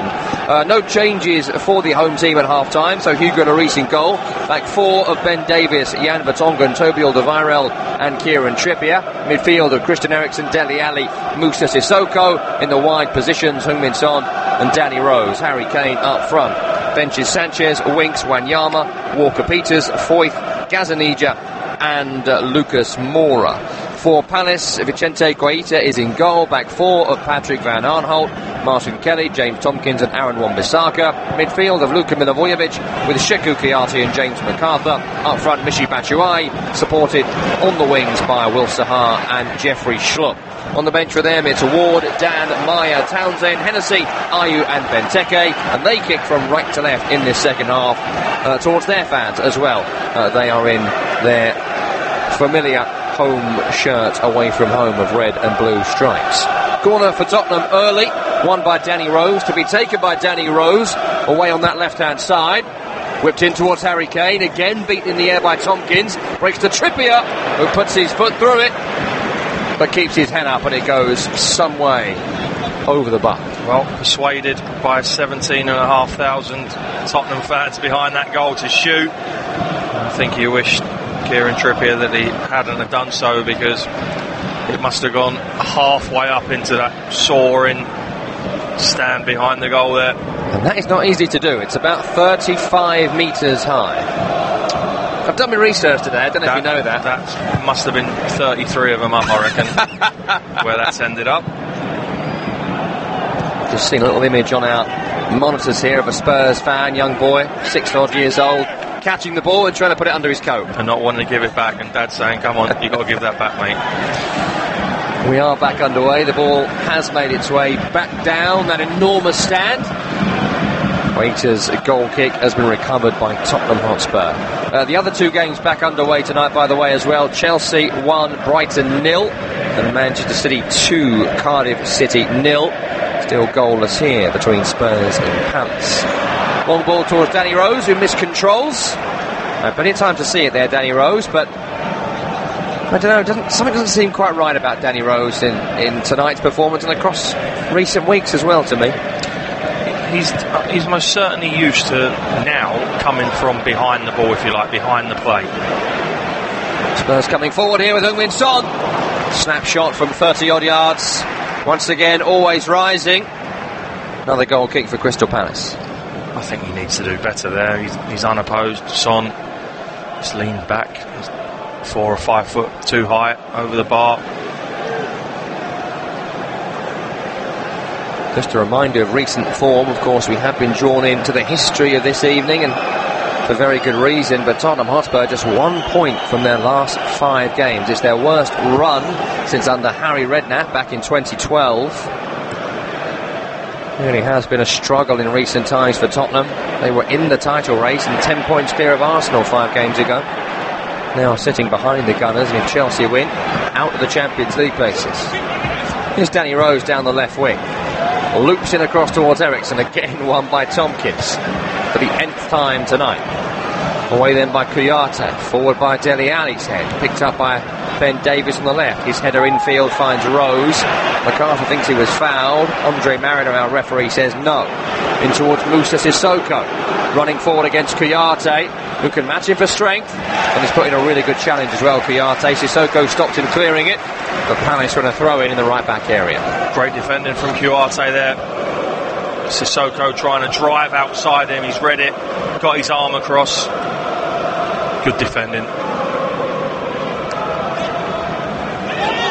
Then Palace give possession away sloppily. Davis recovers it, breaks to Kouyaté of Palace, who clears it again. Just don't want the ball, Crystal Palace. Hot potato for them. 0-0 at Spurs. Actually a very good result for Crystal Palace, as the ball is played cross-field from the centre outright. No one's out here for Spurs. I mean, can we blame the stadium, the sight lines, not knowing where things are? I don't think so. I really don't think so. Dele Alli's seen something that's not there. When you were playing, though, at the old White Hart Lane, did you have you knew where the corner would be, you knew where the TV would be, you knew where the dugouts would be? You get used to everything. That's what I'm saying about trying to make it their home as quickly as they can. But this is state of the art, this place. Shouldn't take too long. You said they've had a couple of training sessions here as well. Just trying to be nice.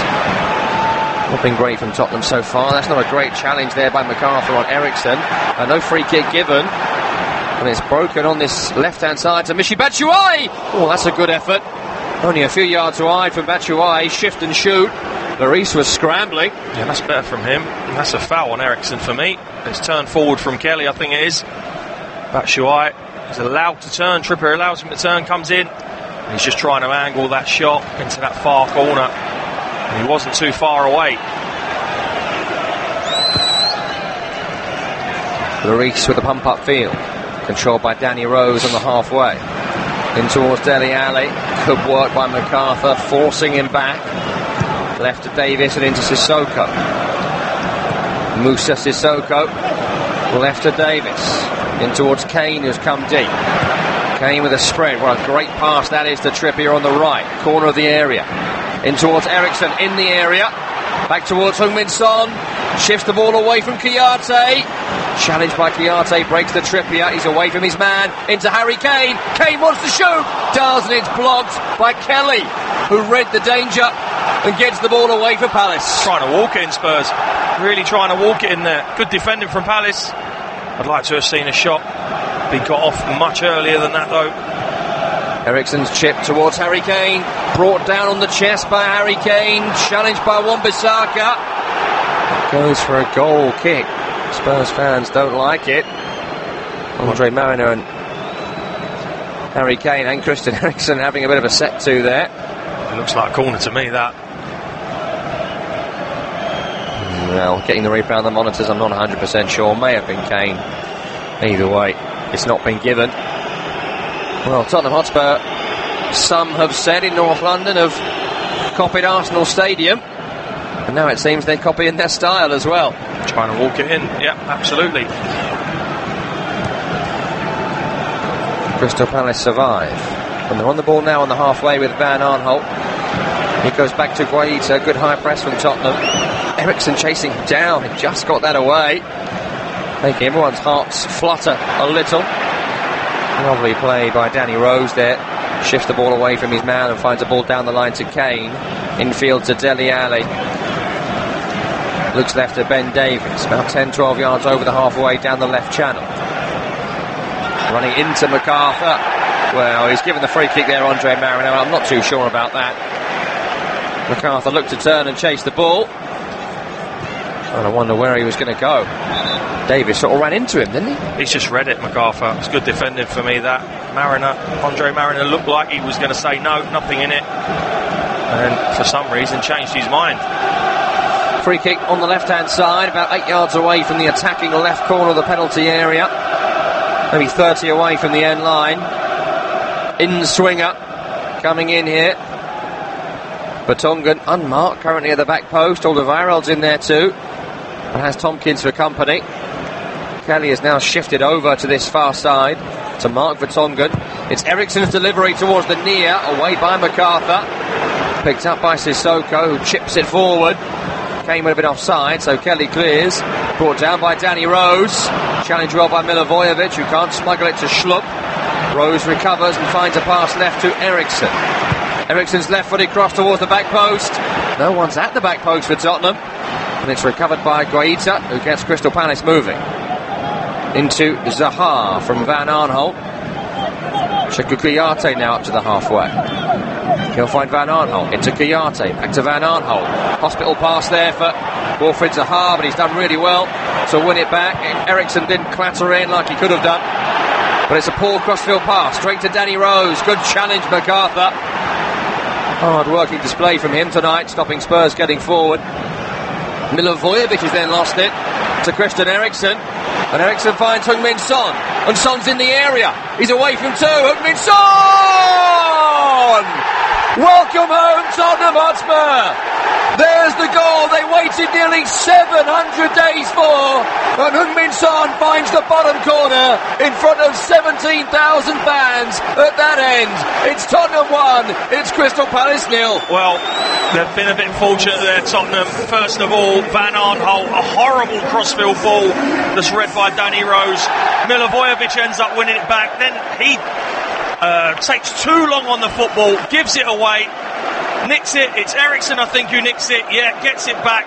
Lovely little ball across to Son. Picks it up, dances his way across the box. It looks like he's crowded out. He gets the shot off, and I think it's deflected into that bottom corner of Guaita's net, and Spurs are up and running. 12 goals in the Premier League this season for Heung-min Son, and we're just seeing the replay here. It's actually a big old deflection off Luka Milivojevic, who's sliding in to block it. I just wonder whether that might go as an own goal upon reflection. Well, Milivojevic has tried to get himself out of trouble, because there was no trouble until he gave the ball away under no real pressure. Eriksen's not a hard man who's going to come and clatter into you, and he gives the ball away too easily, and that's where the trouble started. He tries to get himself back in and ends up inadvertently turning the ball into his own net off of Son's shot. Hopefully the pencil pushers won't give that one to Luka Milivojevic. They'll be looking to see if the original shot was on target. It probably was, but the ball's gone in the total opposite direction. So it's Heung-min Son's goal for now. That maybe will liven up Tottenham Hotspur as Trippier comes forward. Looks for a diagonal ball towards Son, but Tompkins steps out and clears for Palace, and he goes over the top towards Batshuayi. Oh, Batshuayi's offside there, and that's poor for Michy Batshuayi. If he times that right, he's through from Tompkins' pass. Yeah, again, James Tompkins breaking up the play, stepping forward, lovely pass. Batshuayi, he's got to be better than that. 57 minutes on the clock here at Tottenham Hotspur's brand new stadium. Tottenham 1, Crystal Palace 0. Heung-min Son with the goal, and here he is again, turning forward, finding Eriksson, back to Son, left to Rose. Rose approaching the end line, left-hand side, crosses blocked, breaks back to Dele Alli via Davis, fired towards Kane, away by Kelly. You just sense that Spurs have gone up a gear here. Even before the goal, Palace created very little to start the second half, but Tottenham's intensity with the ball and without the ball has just gone up a notch. And the atmosphere has gone up a notch as well. A roaring rendition of when the Spurs go marching in. As things stand, they are going marching back into those top 4 places, and they're marching above Arsenal into third. What a night it would be if not only could they win and open this new ground, they put their North London rivals back in their place as well. Wouldn't that be nice? They certainly do. If that happens, still a long way to go. Best part of half an hour, if not a little bit more. Tottenham really want to get off to a good start in this stadium. Either way, forget the gravitas of the evening and the league table.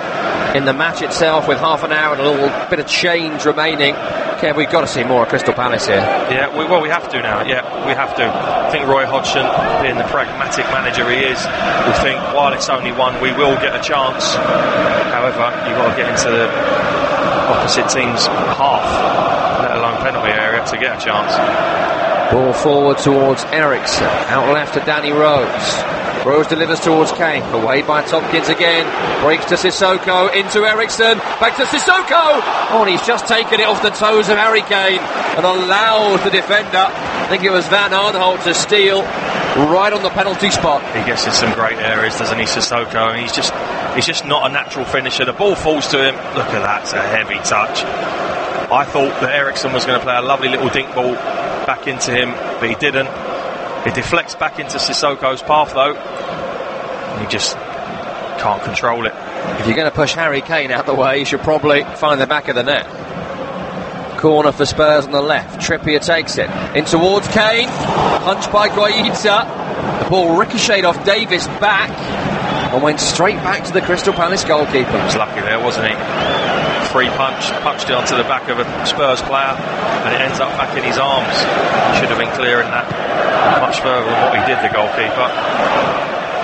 Up towards Chiarte from Palace, ricochets off him, back to Zaha, but Sissoko's out-muscled him. Oh, when he looked to find Eriksson, Kane dummied it. It was well read by Kelly. 60 minutes gone, Tottenham 1, Crystal Palace 0. Another goal's gone in at Stamford Bridge between Chelsea and Brighton. We'll get there shortly. It was 1-0 to Chelsea. Good play by Schlupp off the right wing for Palace, carrying them forward. Goes left to Van Aanholt. Options ahead of him. One is Batshuayi. It's not a great pass from Van Aanholt. Batshuayi would have been offside anyway. He would have been 2 or 3 yards offside. He's just too anxious to get in there, Batshuayi. Doesn't hold his run, doesn't think about his runs. And hasn't found the back of the net. Have his parent club Chelsea. They're up against Brighton. Was 1-0 last time we checked in with Barry Swain. Hazard entered the penalty area. Eden Hazard, lovely touch. Eden Hazard, that is magical. Eden Hazard at his absolute best. Hazard makes it 2 for Chelsea. They lead Brighton by the same scoreline. City are beating Cardiff. 1-0 here to Tottenham. All the big 6 sides winning to 0 tonight. Altercation here between Wilfried Zaha and Kieran Trippier. Trippier challenging Zaha. It's gone for a Crystal Palace throw. Zaha and Trippier continuing this row. Not exactly sure what's made them both so unhappy, to be honest with you. Well, I think Zaha feels that Trippier has pushed him in the back and got away with it. Trippier obviously doesn't think so, and that's where the difference of opinion has led to. Andre Mariner goes for a word with both players, and we are now going to be able to get back on with the football match. And in fact, the free kick has been given. It's not a throw on the halfway line to Crystal Palace, so it was a push from Trippier on Zaha in the end. Flicked on by Tompkins, away by Trippier. Surely a push there on Tompkins by Rose. Referee's not given it, and Tottenham can break away. And Palace will send players forward, and Sissoko streaking forward now. He'll find Dele Alli. Ali then finds Son. Son back to Dele Alli. Palace back in shape. Van Aanholt intercepts the pass towards Harry Kane. Chance gone for me. Sissoko breaks. Pass for no one in particular. In between Eriksen and Ali. Ends up going with Ali, but as you say, Tom, allows Crystal Palace to get back into their shape, and the chance, unfortunately for Spurs, disappears. But Palace need to they really need to up their game going forward. It is worth mentioning again that bizarre stat I brought up earlier on. The last 5 encounters between these two have all ended in 1-0 wins for Tottenham. It's the longest sequence of identical results in a Premier League fixture, and in fact they've won 7 successive games against Palace, 6 of them 1-0. And that looks like the way we're going at the moment. It'd be amazing if it ended like that again, wouldn't it? But at the minute, it could. There was one win in the Cup for Palace back at White Hart Lane in the 5th round in 2016. Guess the scoreline. 1-0. Absolutely right.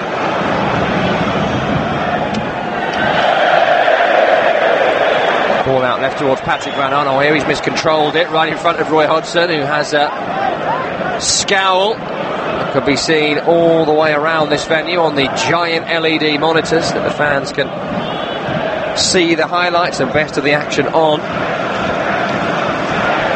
Another goal scored at Stamford Bridge between Chelsea and Brighton. Let's get there now with Barry. Hazard again, lovely touch. Loftus-Cheek opens up, calls it, top corner, 3-0, beautiful goal. Loftus-Cheek scored on Saturday at Cardiff. He scored an absolute pearler there, and Chelsea are stretching their lead. Brighton are out of sight. Chelsea 3, Brighton 0. Barry, thank you. That's 3-0. That's live through our digital partners right now, talksport.com EN and various other places. If you head to that website, you'll find out where. In certain regions around the world, that's available. Further goals as they go in right here. Ball was with Vertonghen on the halfway for Tottenham. He's bringing Spurs upfield. Left to Harry Kane. Keeps the ball well, Harry Kane, and looks crossfield. Zaha's gone down on a challenge of Sissoko there. Referee's given nothing. Trippier's crossing it. Deflects off Kouyaté and through to Guaita in goal. Wilfried Zaha's cutting a frustrated figure out there. He is. Had a lot of the ball, has he? Palace staffed him with the football. He's now wandering here, there and everywhere to try and get a touch, and at the moment it's not working for him. They don't usually draw a break though, Crystal Palace. They've actually scored in each of their last 11 fixtures, with and without Wilfried Zaha. So don't discount them yet, 1-0 down. There's Aaron Wan-Bissaka on the right wing. He looks infield to Kouyaté. Back towards Kelly. Kelly's pass intercepted, and it's broken to Harry Kane. And Harry Kane is through! Oh, and he's put it wide. Well, you'd have put your house on Harry Kane through on goal on a night like tonight to find the back of the net. Kelly tries to force that into the front. It's intercepted by Dele Alli. Kane just stayed in the space that Kelly had vacated. It ricochets to him, and then he's away. Drives into the box, and you can see what he's trying to do. Open up his right foot, find that far corner. Unfortunately for him, he just hits it too high. Good opportunity. That's the cue for Tottenham to look to bring on at least one sub. Harry Winks, we can see down there, getting ready to come on. Potentially for Dele Alli, who's had a tough night in that deep-lying central midfield role. Eric Dyer out at the moment. 66 minutes gone. Tottenham 1, Crystal Palace 0 on Premier League Live. It's 2-0 to Manchester City against Cardiff and 3-0 now to Chelsea up against Brighton. Could be Ericsson. Might be Ericsson, who knows? Could always push Dele Alli a bit further forward. It's been quite quiet again this evening. Well, the big names have not delivered so far, bar one. Heung-min Son's goal, the first ever senior goal at this ground, gives Spurs the lead. Oh, that's a poor pass forward there from Kelly. Deep in his own half, it went straight to Danny Rose, who had just overrun where the ball ended up going, but Spurs are still in possession. All the way back to Hugo Lloris. Forward to Sissoko in the centre circle, up against Batshuayi. Just wonder if Crystal Palace might be thinking about a couple of changes here as well. They've certainly not been at their absolute best tonight. Ball is now with Luka Milivojevic. Spurs attack breaks down. Left to Kouyaté, forward to Van Aanholt. Spurs support trying to get vocal and encourage their side. They know it's gone a bit flat since that goal. Koita upfield, flick behind him by Dele Alli, forward by Vertonghen. Milivojevic then has done well to head the ball into his own path and get the ball away from Ericsson. Van Aanholt forward into Zaha in a bit of space. Time to run now. Finds Van Aanholt to the left-hand side in the area. Good challenge by Trippier, but I think the fullback was offside when Zaha played that reverse pass, and it will be a Spurs free kick midway inside their own half. It's the first time they're really threatened, isn't it? And then Van Aanholt gets himself offside. A change here actually is needed of the players we speculated. Harry Winks is coming on, and Danny Rose is the man to be replaced. Well, he can quite easily push Ericsson out into that wider area. And Harry Winks will just slot it in the middle with Dele Alli. And Sissoko or Dele Alli can go out there. Either or, I would imagine. I think this is just to get some better passing and football going for Tottenham. Been quite loose this evening. Yeah, do seem to have struggled with the ball at feet. That is Harry Winks' speciality. Struggled with injury in recent times, but he is on to make his 100th appearance for Tottenham in all competitions. He's a good player, Tom. I really like him. Does the simple things really well. Keeps the play moving. Keeps Tottenham moving. 100 Spurs games by 23. That ain't too bad. Superb, yeah. So it looks like Son's gone out on the left-hand side. Ericsson out on the right.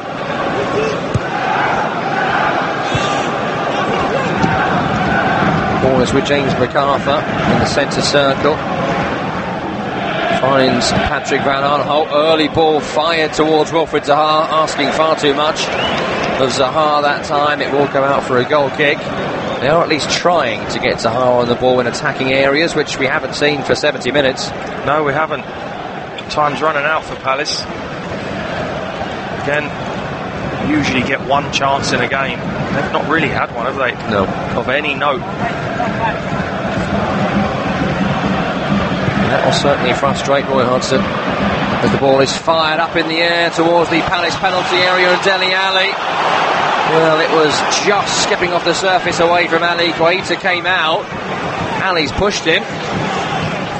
Free kick's been given by the assistant referee, and Ali's just having a quick word with him here. He knows what he's doing, Dele Alli. It's a good run. Out to in. Touch from Tompkins nearly he does take it past his keeper, but Dele Alli clearly pushes him. And with that being a push, and again, Ali has been yellow carded. I mean, it's just petulance all the time with Dele Alli. Very rarely is it a horror tackle, is it? It's always little niggly things that he gets punished for when he does get punished.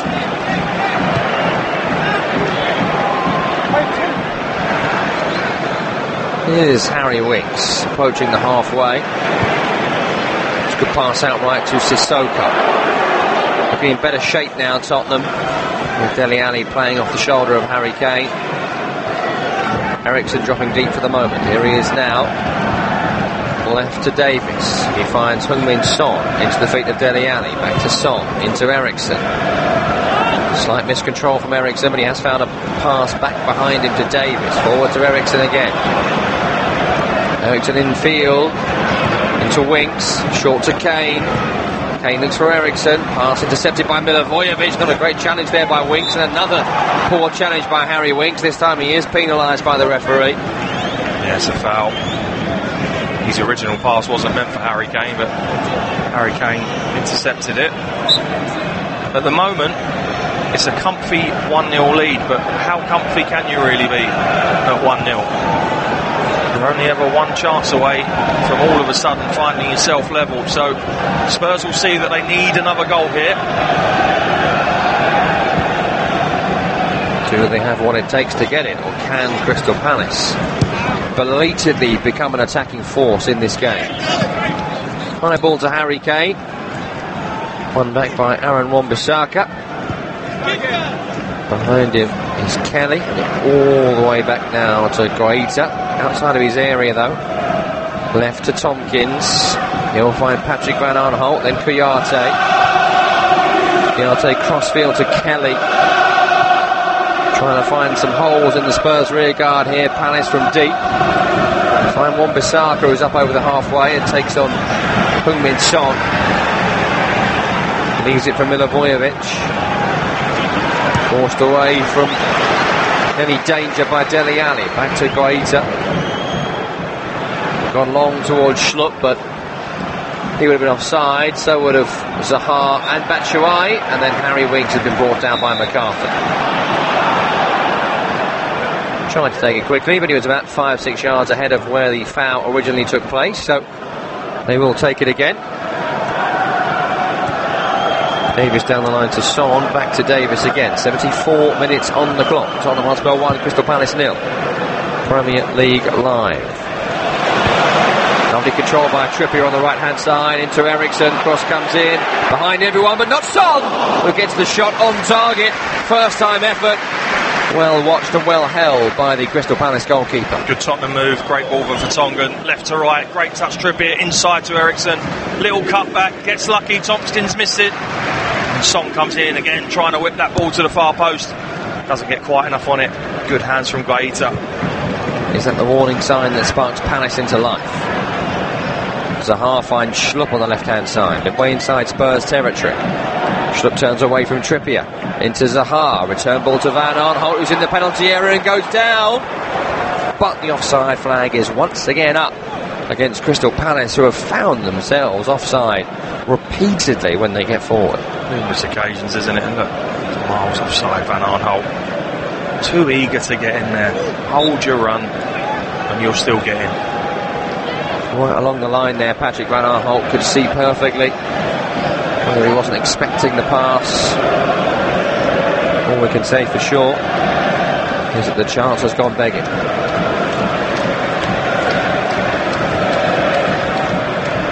Final 15 here for Spurs to navigate to secure victory for the first time in their brand new stadium. Sissoko's ball forward though, straight to Tompkins. Tompkins then gives it straight back, very generous of him. And Spurs can now look to counter with Dele Alli, found by Eriksson. On to Heung-min Son, round the back of Wan-Bissaka. Heading towards the penalty area, Heung-min Son, outside him is Dele Alli. Blocked by Tompkins on the thigh. Almost like he was losing his footing there, James Tompkins, as he cleared it. Recovered by Winks for Tottenham on the left. By the corner flag, he's pushed by Kouyaté. Then his cross infield is blocked. Lightning fast counter attack there from Spurs. Son, Ali crosses it right foot.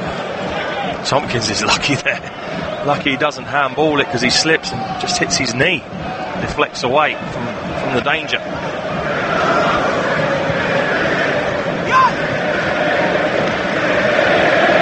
Final 15 minutes here. Alderweireld into Eriksson.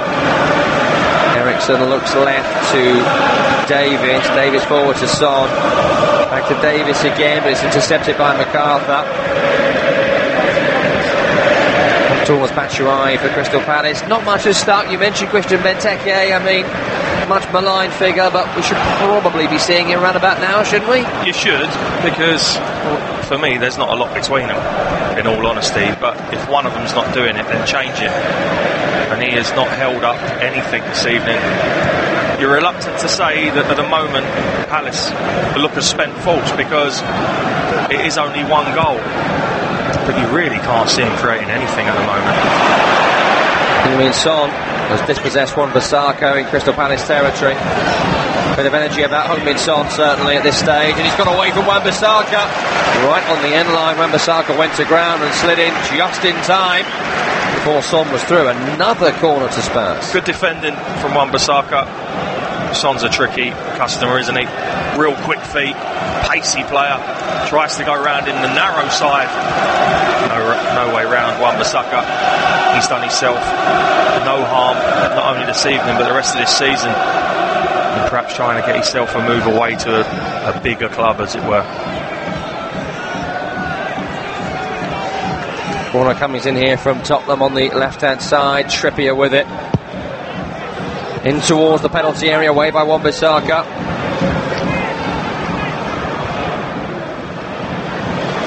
And up towards Zaha there for Crystal Palace, and for a moment looked like he could have been through, but Sissoko was back defending and he's controlled on the chest. He's been brilliant. And he's found a good pass there as well. He's been brilliant tonight, Sissoko. I've never seen someone go from not hated but a much maligned figure at Spurs to now almost the cult hero. Complete transformation of a player. Still can't shoot though. Still can't shoot, especially on his left foot.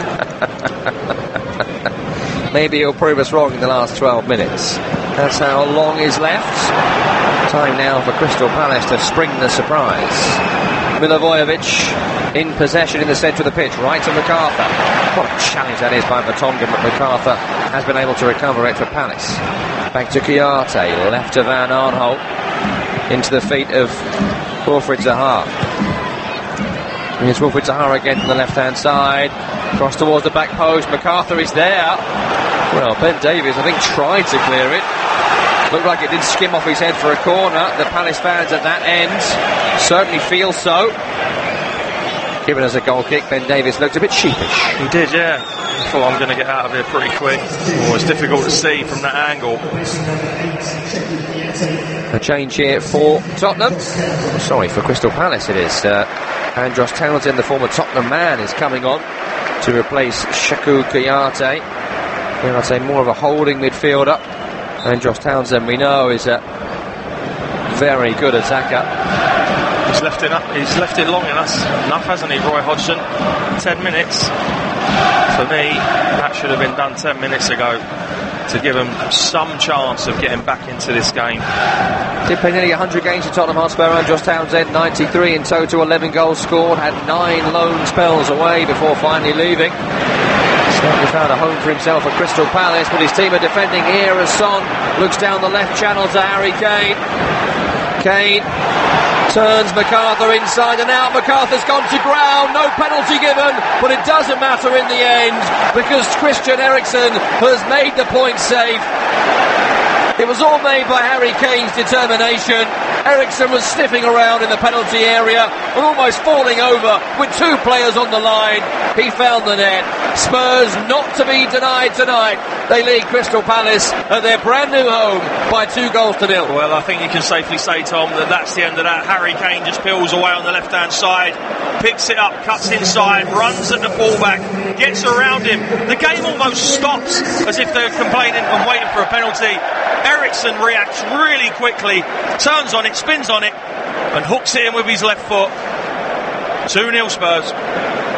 Yeah, looked like Guaita on the line might have saved it. I just wonder whether a penalty might have been given if the goal didn't end up in the back of the net just seconds later for the challenge by MacArthur. We're seeing the replay now, and I think probably was a penalty, but all of it immaterial now with Eriksen finding the back of the net.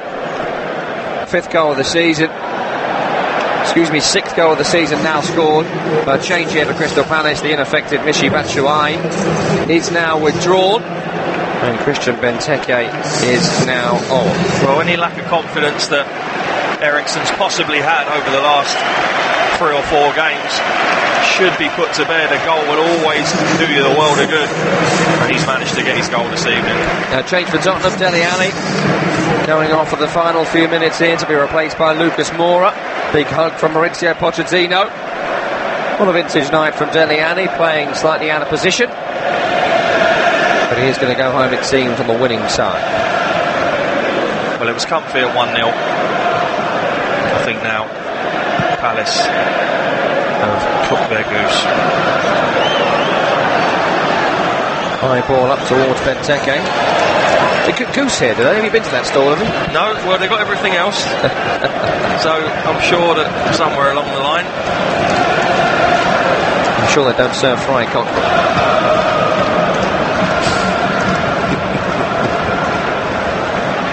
Maybe they do, I don't know. I've never been to a Michel Roux place. No. They don't let me in those kind of places. Final 8 minutes of normal time here. Spurs have got the job done. Buisson and Eriksen elsewhere this evening. Still 2-0 to Man City against Cardiff. Sounds like they've taken their foot right off the gas in that one. Chelsea 3-0 up against Brighton. As Lucas Moura dribbles in from the right-hand side, challenged by Schlupp. Breaks to Eriksen, lovely pass that is. And he finds Son, he'll find Kane, he'll find Son. Good defensive work by Palace, but it breaks as far as Davis, who gets a snapshot away on that left-hand side, always underneath it. Plenty of shots tonight going into that stand. They're really getting the fans involved, aren't they, behind that goal? They are, yeah. They've gone up a gear now, Spurs, haven't they? They're sharper to everything than Crystal Palace. Palace, as I say, they look like they just want to get back on the bus and get back to South London. Because the night's over for them, you would think now.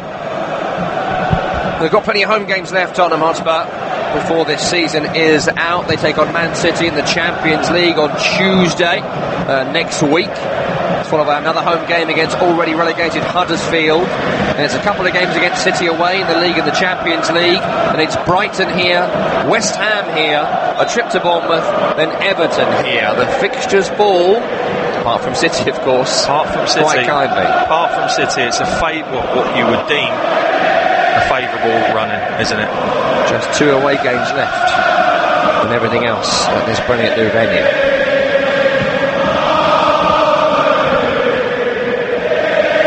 Of course, they switched that Man City game earlier in the season. There'll be some night here in the Champions League, I would imagine.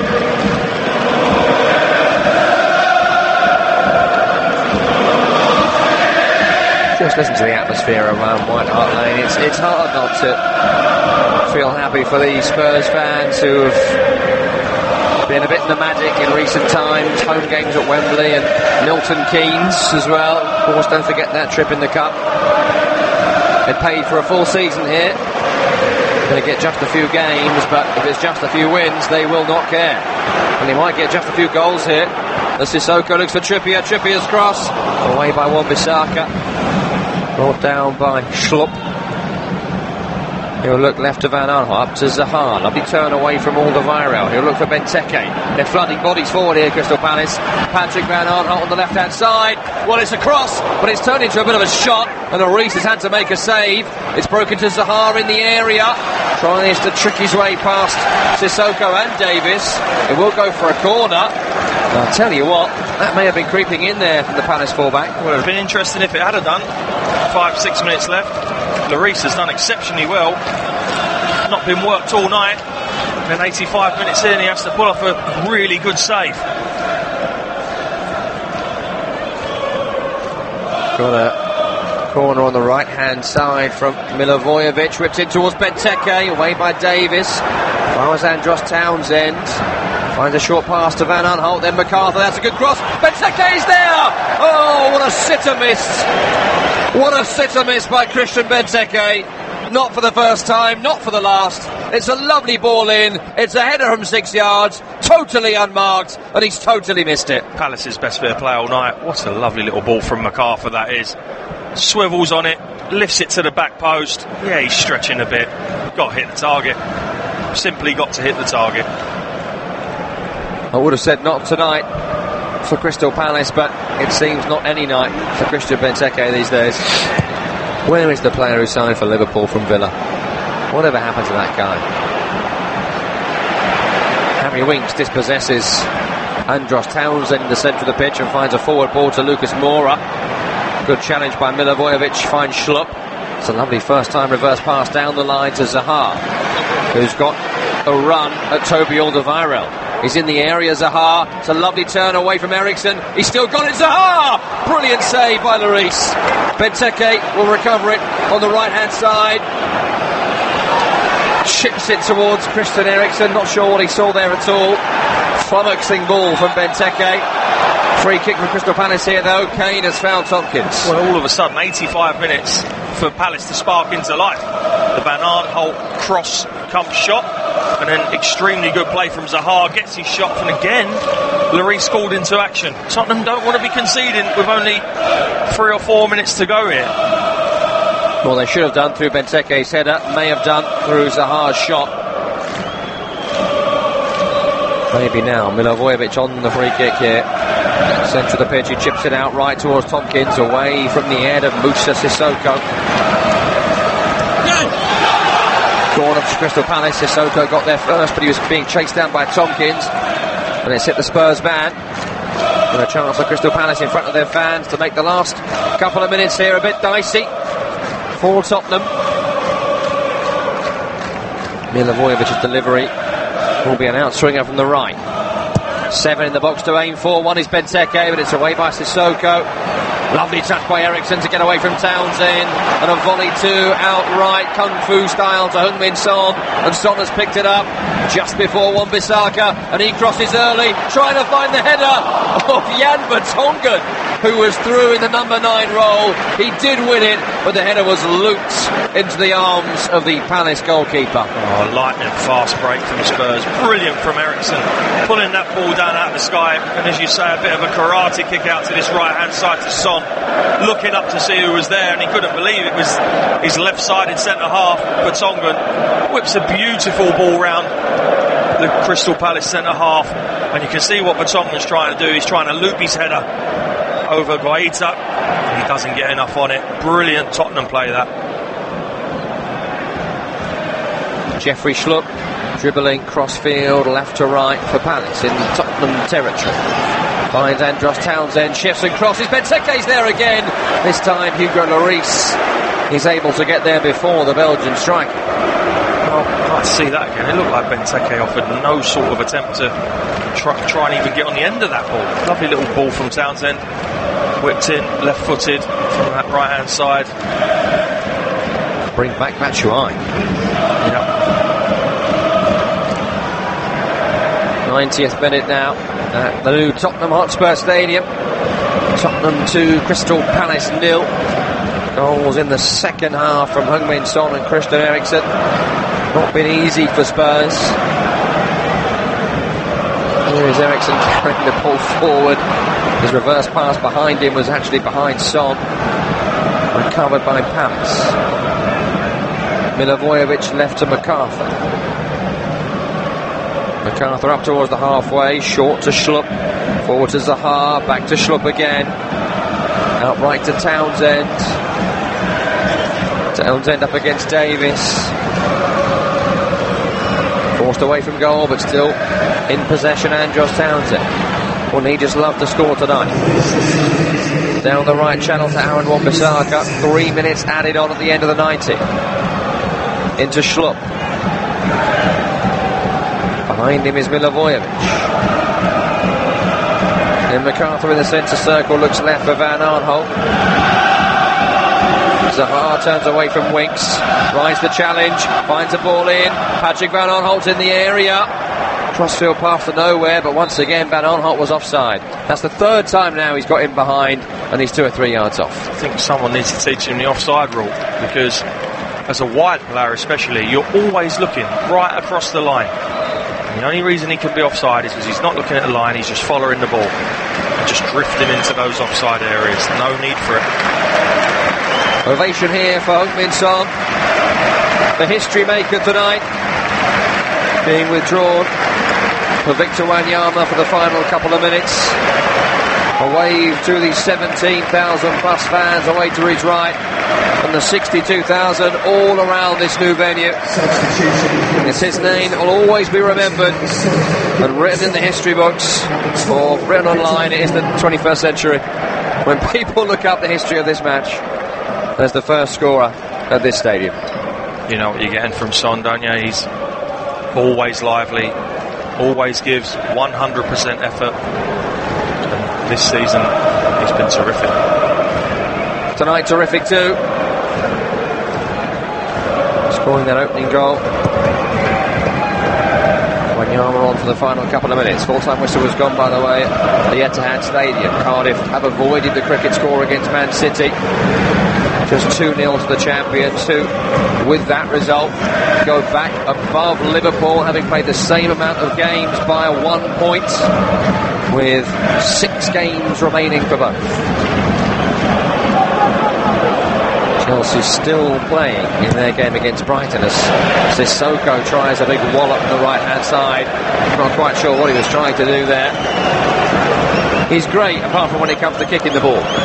His manager isn't too happy with him, as we can see. It's almost like, Musa, what are you doing? Keep the ball. It'll take keener brains than ours to work out exactly what Musa Sissoko was thinking there. In a minute or so, he'll beat 6 players on a run. Yeah. Must be just so irritating for Pochettino. Certainly a player there. Gave the big money as well, Sissoko from Newcastle. I'm not sure they expected to develop him to this degree. It was the last crossfield ball there from Benteke. Out right to Wan-Bissaka. Final moments here for Spurs to get through. Maybe a chance for a third goal. Eriksen's won it back. Moura's made the run. Eriksen's looked for him. Moura's brought it down. Lucas Moura! Oh, great save. Harry Kane on the rebound. Heads it towards goal. It will be saved by the goalkeeper. So nearly icing on the artisanal cake, but stopped by the Crystal Palace goalkeeper. What a goal that would have been. What a goal that would have been. Eriksen, what a lovely pick out. Moore takes it in his stride, runs away from the defender. Great save. Final whistle has now gone from Andre Mariner, and Tottenham Hotspur, in the inaugural match at this stadium, have picked up a comfortable 2-0 victory against Crystal Palace. Heung-min Son on 56 minutes and Christian Eriksen on 81, the historic goal scorers, and its result, away from the history of it all, which sees Tottenham Hotspur climb back above Arsenal into third in the Premier League, and that would be Champions League qualification, though they have played a game more than the Gunners. Analysis to follow in just a few moments' time. You're listening to Premier League Live.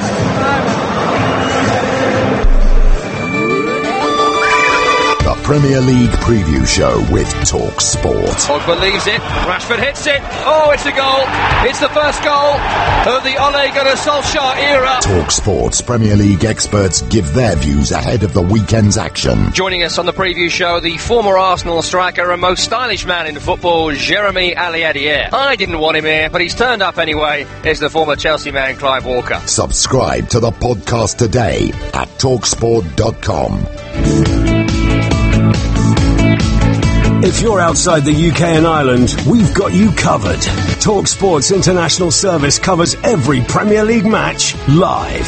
Full commentary, pre- and post-match analysis, and goals as they go in from every single Premier League match. Has a run of Sterling to find, and he does find him in the area. Raheem Sterling for a hat-trick here! And the hat-trick is gobbled up by Raheem Sterling. What a player this young man is. Tries to play it forward. Hayward puts it up in the air. Comes down. Chance for 3-2. It is 3-2. Perez scores again. Well, it's times to be a Geordie fan from 2-0 down to 3-2 up. Kick-by-kick commentary, expert opinion, international coverage of the world's most exciting football league. Really good delivery from Knockout. Here's the ball into the back of the net. And Andone has scored for Brighton. There is the breakthrough. And Wolfsburg possession from Jimenez. Jimenez is going to go himself. There's another chance here. Go for 2-0 possibly. Jimenez! Raul Jimenez, 2-0. to Wolves, and Cardiff are now all at sea. Every game is covered. Get involved in debates. Ask in-game questions to our commentary team and get goal updates with @TalkSport Live on Twitter. First time touch, trying to find Lukaku. He's broken his way, and Lukaku's bent it into the bottom corner for what may well prove to be the winning goal in the final minutes of the 90. He's usually unerring from the spot, Harry Kane. He's scored all his last 5 spot kicks. He faces Bernd Leno and scores again! And Tottenham Hotspur have levelled with 16 minutes to go. Harry Kane has now got 9 goals in 9 games against the Gunners. It's Tottenham Hotspur 1, Arsenal 1. Premier League Live, brought to you by TalkSport Live. Go to TalkSport.com and sign up now to play the free TalkSport Predictor game. Predict the results of the English Premier League games this season for the chance to win top-flight weekly prizes. From the Gunners getting away goals at Anfield to epic finishes at the Etihad. Click TalkSport.com/predictor and register now for the chance to go top of the table in the ultimate football fan tournament. The TalkSport English Premier League Predictor game. Available online and for free at TalkSport.com/predictor. This is Premier League Live. You are listening to Premier League Live on this Wednesday night football special. We've been live from the brand new Tottenham Hotspur Stadium, where they have beaten Crystal Palace by 2-0. That not the only story of the night, though. Manchester City 2-0 victors over Cardiff to go back top, and Chelsea back to winning ways, beating Brighton at Stamford Bridge by 3-0. Here's the very best of the action. On Chelsea Brighton was Barry Swain. Richard Wolfenden was covering Man City against Cardiff. Moves back to Laporte. Here he is looking for an option. Spanish defender, he plays it through brilliantly to De Bruyne, who pulls it across the face of goal and scores from an impossible angle. And Manchester City take the lead. Against Knockout. Hudson-Odoi ball in, brilliant finish. And Olivier Giroud is on fine scoring form when he starts for Chelsea. He just doesn't start very often, but when he does, he knows where the net is, and Chelsea take the lead on 38 minutes. Stonezo's up, Laporte leaves it, Sane strikes it low and hard into the back of the net, and just before half-time, Leroy Sane doubles Manchester City's lead here at the Etihad. Milivojevic has then lost it to Christian Eriksen, and Eriksen finds Heung-min Son, and Son's in the area. He's away from 2. Heung-min Son! Welcome home, Tottenham Hotspur. There's the goal they waited nearly 700 days for, and Heung-min Son finds the bottom corner. Hazard, edge of the penalty area. Eden Hazard, lovely touch. Eden Hazard, that is magical. Eden Hazard at his absolute best. A chink inside and a cheeky chip that was out of the reach of Matthew Ryan and into the back of the net. Chelsea lead now by 2-0. Hazard again, lovely touch. Loftus-Cheek opens up, calls it, top corner, 3-0. Beautiful goal. Loftus-Cheek scored on Saturday at Cardiff. He scored an absolute burner there, and Chelsea are stretching their lead. Brighton are out of sight. Chelsea 3, Brighton 0. Turns MacArthur inside and out. MacArthur's gone to ground. No penalty given, but it doesn't matter in the end because Christian Eriksen has made the point save.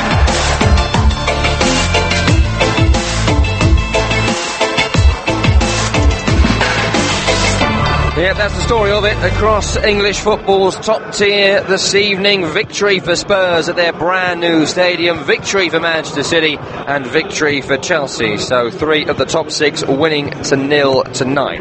Kevin Watson watched the game alongside me at the brand new Tottenham Hotspur Stadium. They made hard work of it, Kev, Tottenham, but they did get the job done. Yeah, they made hard work of it, got it done in the end. I think more to do with Palace's lack of firepower, lack of ambition really going forward until the last 5 minutes. It was a comfy 2-0 win without them being at their scintillating, well, not of recent times, but the best of what they've been early on in the season. And even at 1-0, Palace always in with a chance, but they created very little. They have stopped this terrible run they have been on, just the 1 point from 15 available, 5 games going into tonight. Did they play like a side that hadn't won recently? I'm not so sure they did. They had the majority of the ball.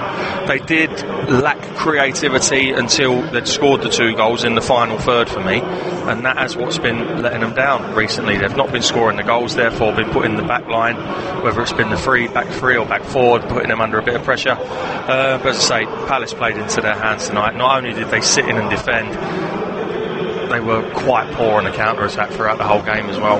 12 goals in the Premier League this season now for Heung-min Son, despite going off with South Korea twice for 2 separate tournaments. You just wonder what might have happened if he'd have stayed here all season, but he'll always be the man who scored the first goal with the help of Luka Milivojevic at this ground. Well, let's hope they give him the goal. I think they will. His initial shot was on target. Admittedly, it was going into the other corner, so I'm not sure the dubious goals panel will give that as an own goal to Milivojevic. If anyone deserved to get the first goal in the new stadium, it would be him for his performances throughout the rest of the season. Nothing from Harry Kane tonight, though. What do you make of his performance? Bit flat, bit quiet? Yeah, okay. I mean, I thought he went sort of unnoticed at Anfield on Sunday as well, until his quick thinking with a free kick and picking it up and hitting a great diagonal ball to Trippier late on. I thought he was quiet in that one. He's had a long season, obviously. He'll need a rest in the summer, that's for sure, but good players are always good players, and he's a great player, so he'll always be a great player for me. He just needs a rest. What's Harry Kane going to do in the summer without football? What's he going to do with himself? I have no idea. Can he have a rest? Will he have a rest? Who knows? Will he start playing for a local five-a-side team? Possibly. The Dog and Duck 11 he'll be turning out for. Possibly. The Spud You Like Irregulars. He only lives about 5 minutes from me or his family home, so I'll probably go and give him a knock if he fancies a game. Playing for the Bets team. Yeah, get him out. Why not? Listen, 2 other results tonight. Obviously, we've been watching this game, and a quick reaction to those games. Manchester City 2-0 victors over Cardiff. Rested a lot of the star players. Sterling didn't get on. Aguero didn't make it into the squad this evening. And they're back top of the table, a point clear of Liverpool, having played the same amount of games. And once again, we have to say it's theirs to lose. It certainly is. They were playing catch-up, as they have been, playing later games than Liverpool. If ever they wanted a game to play catch-up, arguably it would be Cardiff, especially after what happened to Cardiff at the weekend. Cardiff would have been targeting, and I thought this all along, that they thought they could beat Chelsea. It seemed that way for a lot of the game, a lot of the time. Only the officials' mistakes cost them the game. Nearly an impossible task going to the Etihad tonight for them. We'll get more on that with Richard Wolforden shortly. We can get a report from Stamford Bridge this evening. Chelsea up against Brighton. Chelsea 3-0 victors in front of Barry Sway. Chelsea ensured their hat is still firmly in the top 4 ring. And on tonight's evidence, they've found a little bit of form too. Brighton came to sit back and spoil a plan that worked for half an hour before Callum Hudson-Odoi, on his first Premier League start, crossed for Olivier Giroud to score from close range. Only his second Premier League goal of the season. Brighton created very little, and it was long before their first shot on target that they were 3-0 down, thanks to 2 very good goals in the space of 4 second-half minutes. The first, Eden Hazard waving his wand for his 17th goal of the season with a lovely finish, and then Ruben Loftus-Cheek finding the top corner to score for the second game in succession. Bernardo saw a shot saved late on by Arrizabalaga, and Knockaert had a late chance that he wasted, but Chelsea were already home and hosed by that point. Final score at Stamford Bridge, Chelsea 3, Brighton and Hove Albion 0. Temporarily they overtook Spurs in the Champions League positions earlier in the night, but they stayed behind the Gunners and the Lily Whites. Don't use that nickname enough, I love that one, but anyway, this is a personal thing. It's been a long day. But Chelsea winning. They start Giroud, they start Hudson-Odoi, they start Loftus-Cheek, they ring the changes from the old guard, and they get rewarded with a big win. Yeah, absolutely. Again, a bit like Manchester City, it's a game that most of the Premier League, most football supporters, whoever you're inclined to support, would have thought would have been a home win. You've still got to go out and beat what's in front of you.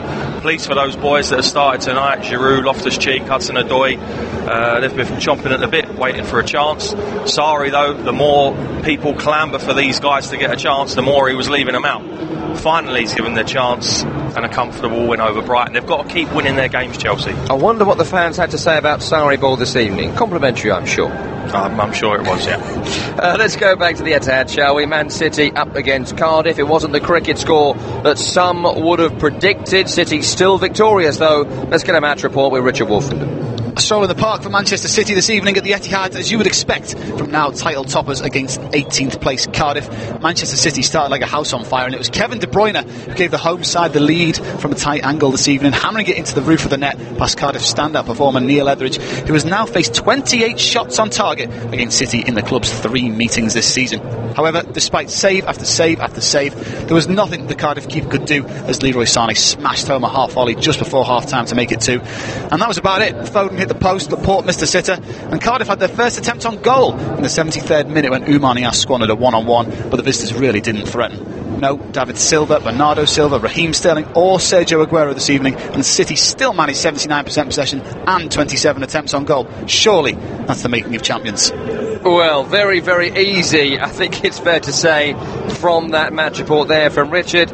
Cardiff City struggling down the bottom, a walk in the park, as our man says there, for Manchester City. And of course, they've got big tests coming up. They've got to come here to face Spurs. They face each other in the league as well. And I suppose, you know, I often complain about weakened teams not playing your best 11s, but Man City with their 4th team probably would have won tonight. Yeah, I mean, they have an embarrassment of riches there, don't they? Any team he puts out, any concoction of players in any position, it would appear too strong for most teams. Well, 99% of the teams at the minute, with just Liverpool the ones that are pushing them for the title. As you say, it's theirs to lose. I can't see them losing it. I just think they're too good, and possibly the best Premiership team, Premier League team, whatever, that I've ever seen. You nearly had to pay the Premiership fine there, yes. 50p every time someone says it. We'll let you off because you recovered so quickly.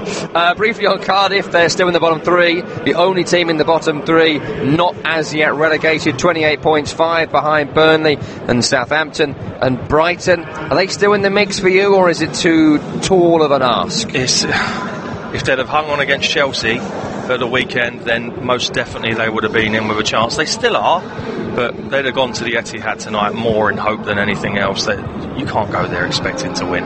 If you go chasing Manchester City at home, they're going to pick you off, and I would imagine it was very much a Crystal Palace-like performance tonight, just to keep the goal difference down. They'll have other games which they will look at, which they'll target and say, yes, we've got to win this one. 5 points now, is it? It's a big ask at this stage of the season to get out of that. City back in action on Saturday. I'll be bringing you live action from Wembley Stadium as they take on Brighton in the FA Cup. The other semi-final is on Sunday as Watford take on Wolverhampton Wanderers. We are in the semi-final against arguably one of the best teams in the world at the moment. It's met by the head of Aguero, and Sergio Aguero has surely won the game for Manchester City. The most incredible thing is to be in this position now so far after winning 2 titles and fight for 3 more. Cooper has put it over the bar. Brighton go through to the FA Cup semi-final. Wolverhampton Wanderers are going through to the semi-final. It means a lot, The FA Cup, the oldest competition there is. Clicks the ball into Gray! 2-1 Watford! To achieve a semi-finals in Wembley is, I think we have to enjoy. Yeah, fantastic FA Cup semi-finals this season. City against Brighton. Of course, City will be favourites, but you never know at Wembley. And the other semi, anyone's guess. Both of those teams, big victors last night. Watford over Fulham to send them down, and Wolves beating Manchester United for the second time in a couple of weeks. Kev, on those semi-finals, let's start with the one on Sunday. Wolves against Watford. You know what? I just love it when someone not in the top 6 wins the FA Cup. It's always, you know, something for me that I think needs to happen to give that competition its lifeblood. It gave the Premier League its lifeblood when Leicester won it a couple of seasons ago. It's great to see everyone got behind them. And I tell you what, if I'm Man City getting through, they probably will, they usually do, I wouldn't want to face Wolves or Watford in the final. No, absolutely right. And I think the thing that helps the lesser clubs get to these semi-finals, get to finals, is the fact that the big boys just really target the league and the Champions League now. Brighton have been unfortunate in the draw, and you'd like to, well, you wouldn't like to think, you would think that Manchester City will have too much for them on the day and will be in the final. The other one is in the lap of the gods, if you ask me. They've both had terrific seasons, they're both very good football teams. I wouldn't like to call it, that will be a cracker of a game, I think. City have banned the Q word around their training camp and around their stadium, quadruple. How likely is it from this point that it happens? It could happen. Would you put your real money on it? No, I would not. I would not, because they have tough games. Tottenham, home and away, is not going to be easy in the Champions League. They've still got to play Spurs in the league. Brighton, okay, you'd think they're going to be in the FA Cup final. It's going to be really tough. It's going to be, if they do it, then I think they'll go down as the all-time great team. Yeah, Brighton for them in the FA Cup at the weekend. Liverpool chasing them down in the Premier League, and Tottenham to face in the Champions League. A very big last few weeks of the season for Manchester City. Premier League action this weekend as well. That doesn't stop because of the FA Cup semi-finals. We are back with you on Friday night. Southampton up against Liverpool is our feature match. Liverpool just simply have to keep on winning. Southampton maybe just one win away from safety. I mean, they have got tough games, Liverpool, and I wouldn't want to go to Southampton. No, not the way they've picked up. You always knew Southampton had good players, and you wondered why they were down the bottom. Hassan Hurtel's come in, done a real good job with them, and all of a sudden you're seeing performances. Ward-Prowse has not only played his way back into the Southampton team, he's played himself into the England setup as well. So great appointment for them. They've got too much to be in the bottom three. They won't be going down. Saturday, 3 Premier League games for you. Our feature match for our international partners is Newcastle up against Crystal Palace. No early game on the Saturday, so we're with you from 2:30 UK time. Also Huddersfield against Leicester and Bournemouth against Burnley. Big game for Burnley, that another team just a few points away from safety now. On Sunday, just the one Premier League game before the Cup game as Everton take on Arsenal, and Monday Night Football is Chelsea against West Ham. Final few seconds of the show, Kev, just a final word on your first impressions of this ground. The first time as a former Spurs man you've covered a game for the new Tottenham Hotspur Stadium. It really has been a tremendous night for all involved with this club. Yeah, it certainly has. Long time coming, as we said before. It took a long time to build, loads and loads of problems, but it most certainly has been worth the wait, and I think Tottenham have found a new home a few metres from their last one. Kev, thank you very much indeed. A few metres from his house as well. Very handy for you when Spurs are at home. Maybe not with the traffic though, but that's a whole other problem. That's not our issue, all right? Listen, the night is over. Victories for Manchester City and Chelsea. Very good night for them, but a special night for Tottenham Hotspur. They have beaten Crystal Palace by 2-0 thanks to goals from Heung-min Son and Christian Eriksen. We're back with you on Friday. Preview show is out tomorrow, by the way. Search for that on your podcast devices. You're listening to Premier League Live. Go to TalkSport.com and sign up now to play the free TalkSport Predictor game. Predict the results of the English Premier League games this season for the chance to win top-flight weekly prizes. From the Gunners getting away goals at Anfield to epic finishes at the Etihad. Click TalkSport.com/predictor and register now for the chance to go top of the table in the Ultimate Football Fan Tournament. The TalkSport English Premier League Predictor game. Available online and for free at TalkSport.com/predictor. If you're outside the UK and Ireland, we've got you covered. Talk Sports International Service covers every Premier League match live. Full commentary, pre- and post-match analysis, and goals as they go in from every single Premier League match. Alderweireld again to return it. Mo Salah in space, heads it goal. Oh, Lloris has missed it. It's gone in. Off Alderweireld, I think, for the own goal. Liverpool back in front with 30 seconds of the 90 minutes to play. Scenes of jubilation, of celebration, of relief more than anything at Anfield. Somehow they have found a way. Every game is covered. Get involved in debates. Ask in-game questions to our commentary team and get goal updates with @TalkSport Live on Twitter. Knock up for Brighton, edge of the area, on his left foot. Curling one! Oh, it's a stunner! Anthony Knockout gives Brighton the lead again! In a goal that will be played time and time again. There can't have been too many better hits in this derby over the years. It flies into the top corner, and Matt Ryan flies down the pitch to join in the the celebration. Kick-by-kick commentary, expert opinion, international coverage of the world's most exciting football league. It's Ward-Prowse! It's in! It's magnificent from James Ward-Prowse. He, like Valeri, has scored for the second game running. It's another magnificent free kick. Hazard into the corner. What a goal from Eden Hazard. That was brilliant from the Belgian.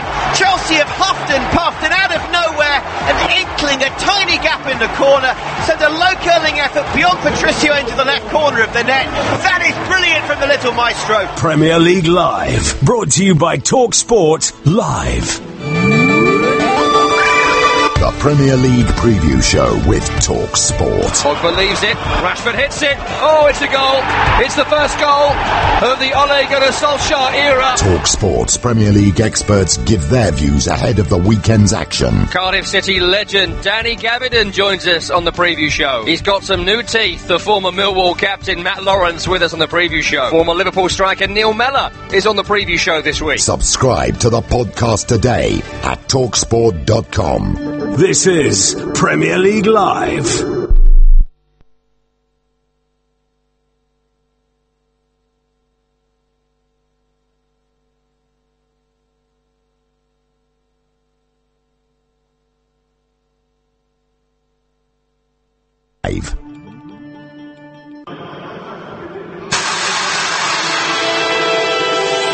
Premier League Live with TalkSport. Completely free in the penalty area again is Alvaro Morata, and this time with a powerful header high into the top corner. He makes no mistake. Bringing you all the goals from every game right across the country from the world's biggest and best league. Here's De Bruyne again. This time he's found the net. Drills in low with his left foot into the corner. English football at its finest. Sermon with a corner, Cook with a header. Bournemouth win the game in stoppage time. Premier League Live with TalkSport. Hello and welcome to TalkSport's coverage of Arsenal against Manchester United from the Emirates Stadium. I'm your host Tom Rennie. Alongside me is the former Gunners winger Adrian Clark. You're listening to Premier League Live. Jose Mourinho compared his rivalry with Arsene Wenger to the great tennis battle between John McEnroe and Bjorn Borg in the late 70s and early 80s this week. It's not quite as visceral as that anymore. More like if those two guys met at Queen's Club in about 1997 these days. Wenger and Mourinho, no question, two of the greatest bosses at two of the greatest clubs in English football. But both have been left so far behind by Pep Guardiola and Man City this season, it's hard not to see these two as yesterday's men.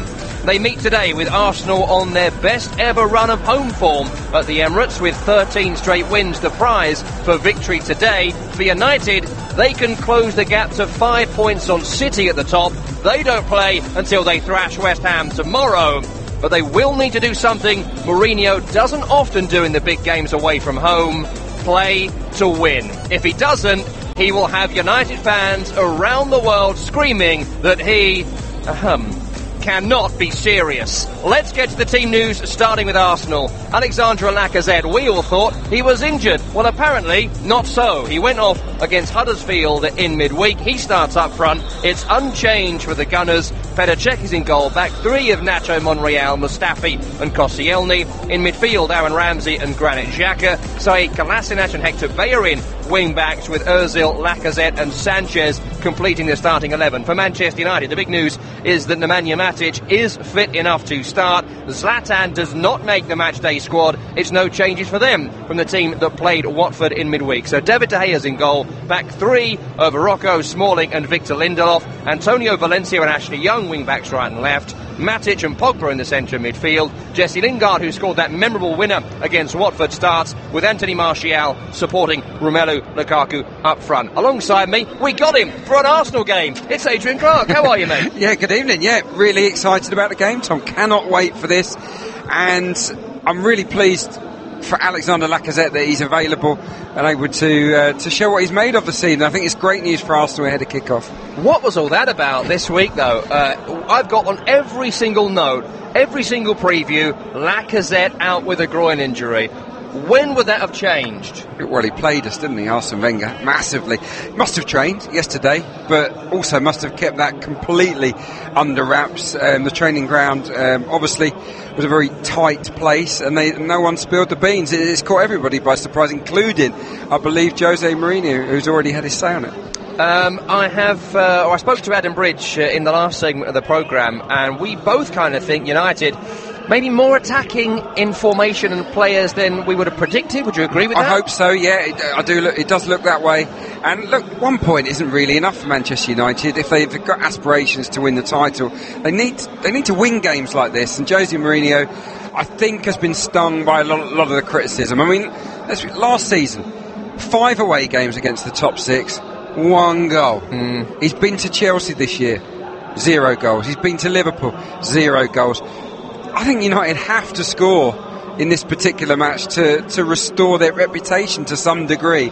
So, no, I do expect them to come out and try and attack, but look, they won't be gung-ho. This is Jose Mourinho. Mourinho hasn't won any of his last 11 away league games against the other established top 6 sides, 5 draws and 6 defeats in that time. Let's hear from the Manchester United manager and the Gunners boss, Arsene Wenger.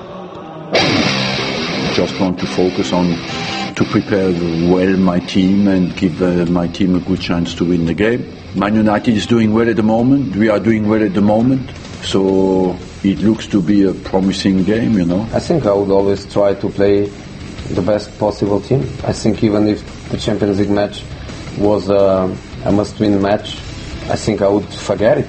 I would go for the game, one game at a time, and I would go for the game that is the most important game now, which is the next one. I expect us just to cope with the problems they will give us. I don't know. They will attack as well. They will not only defend. When we have the ball, we are going to attack with 11 players, because even the goalkeeper needs to know what to do when we have the ball. And when Arsenal has the ball, we are going to defend with 11 players. We want to, of course, to extend our record, and it's not a big game. It's a good challenge. We are doing well, so it will be an interesting game. We don't think how many points we are in front of them, how many points we are behind the leader. We don't think about that. It's just Arsenal. It's difficult enough for us to be focused on other things. Focus on this game. Yeah, very interesting to hear from Wenger and Mourinho. That was earlier this week. They've both spoken today as well, as Adrian was alluding to, and Mourinho has expressed his surprise that Lacazette is starting, as we all have. We have been manipulated by Arsene Wenger, and that's good for us going into this game, as we hope for entertainment and goals, which we haven't seen in too many United away games this season. Listen, where's this game today, Adrian Clark, going to be won and lost? Because what I see in front of me is 2 very, very strong defences. I see 2 very impressive attacking lineups, though it's fair to say Lukaku is misfiring at the moment. So where is this game in the balance for you? I think the central midfield battle is always important in the big games, and Ramsey and Xhaka have had their critics this season, and I think rightly so. Earlier on in the campaign, they did not get it right in the big games, but they were superb away at Chelsea in the goalless draw. They were excellent against Tottenham Hotspur, really got in the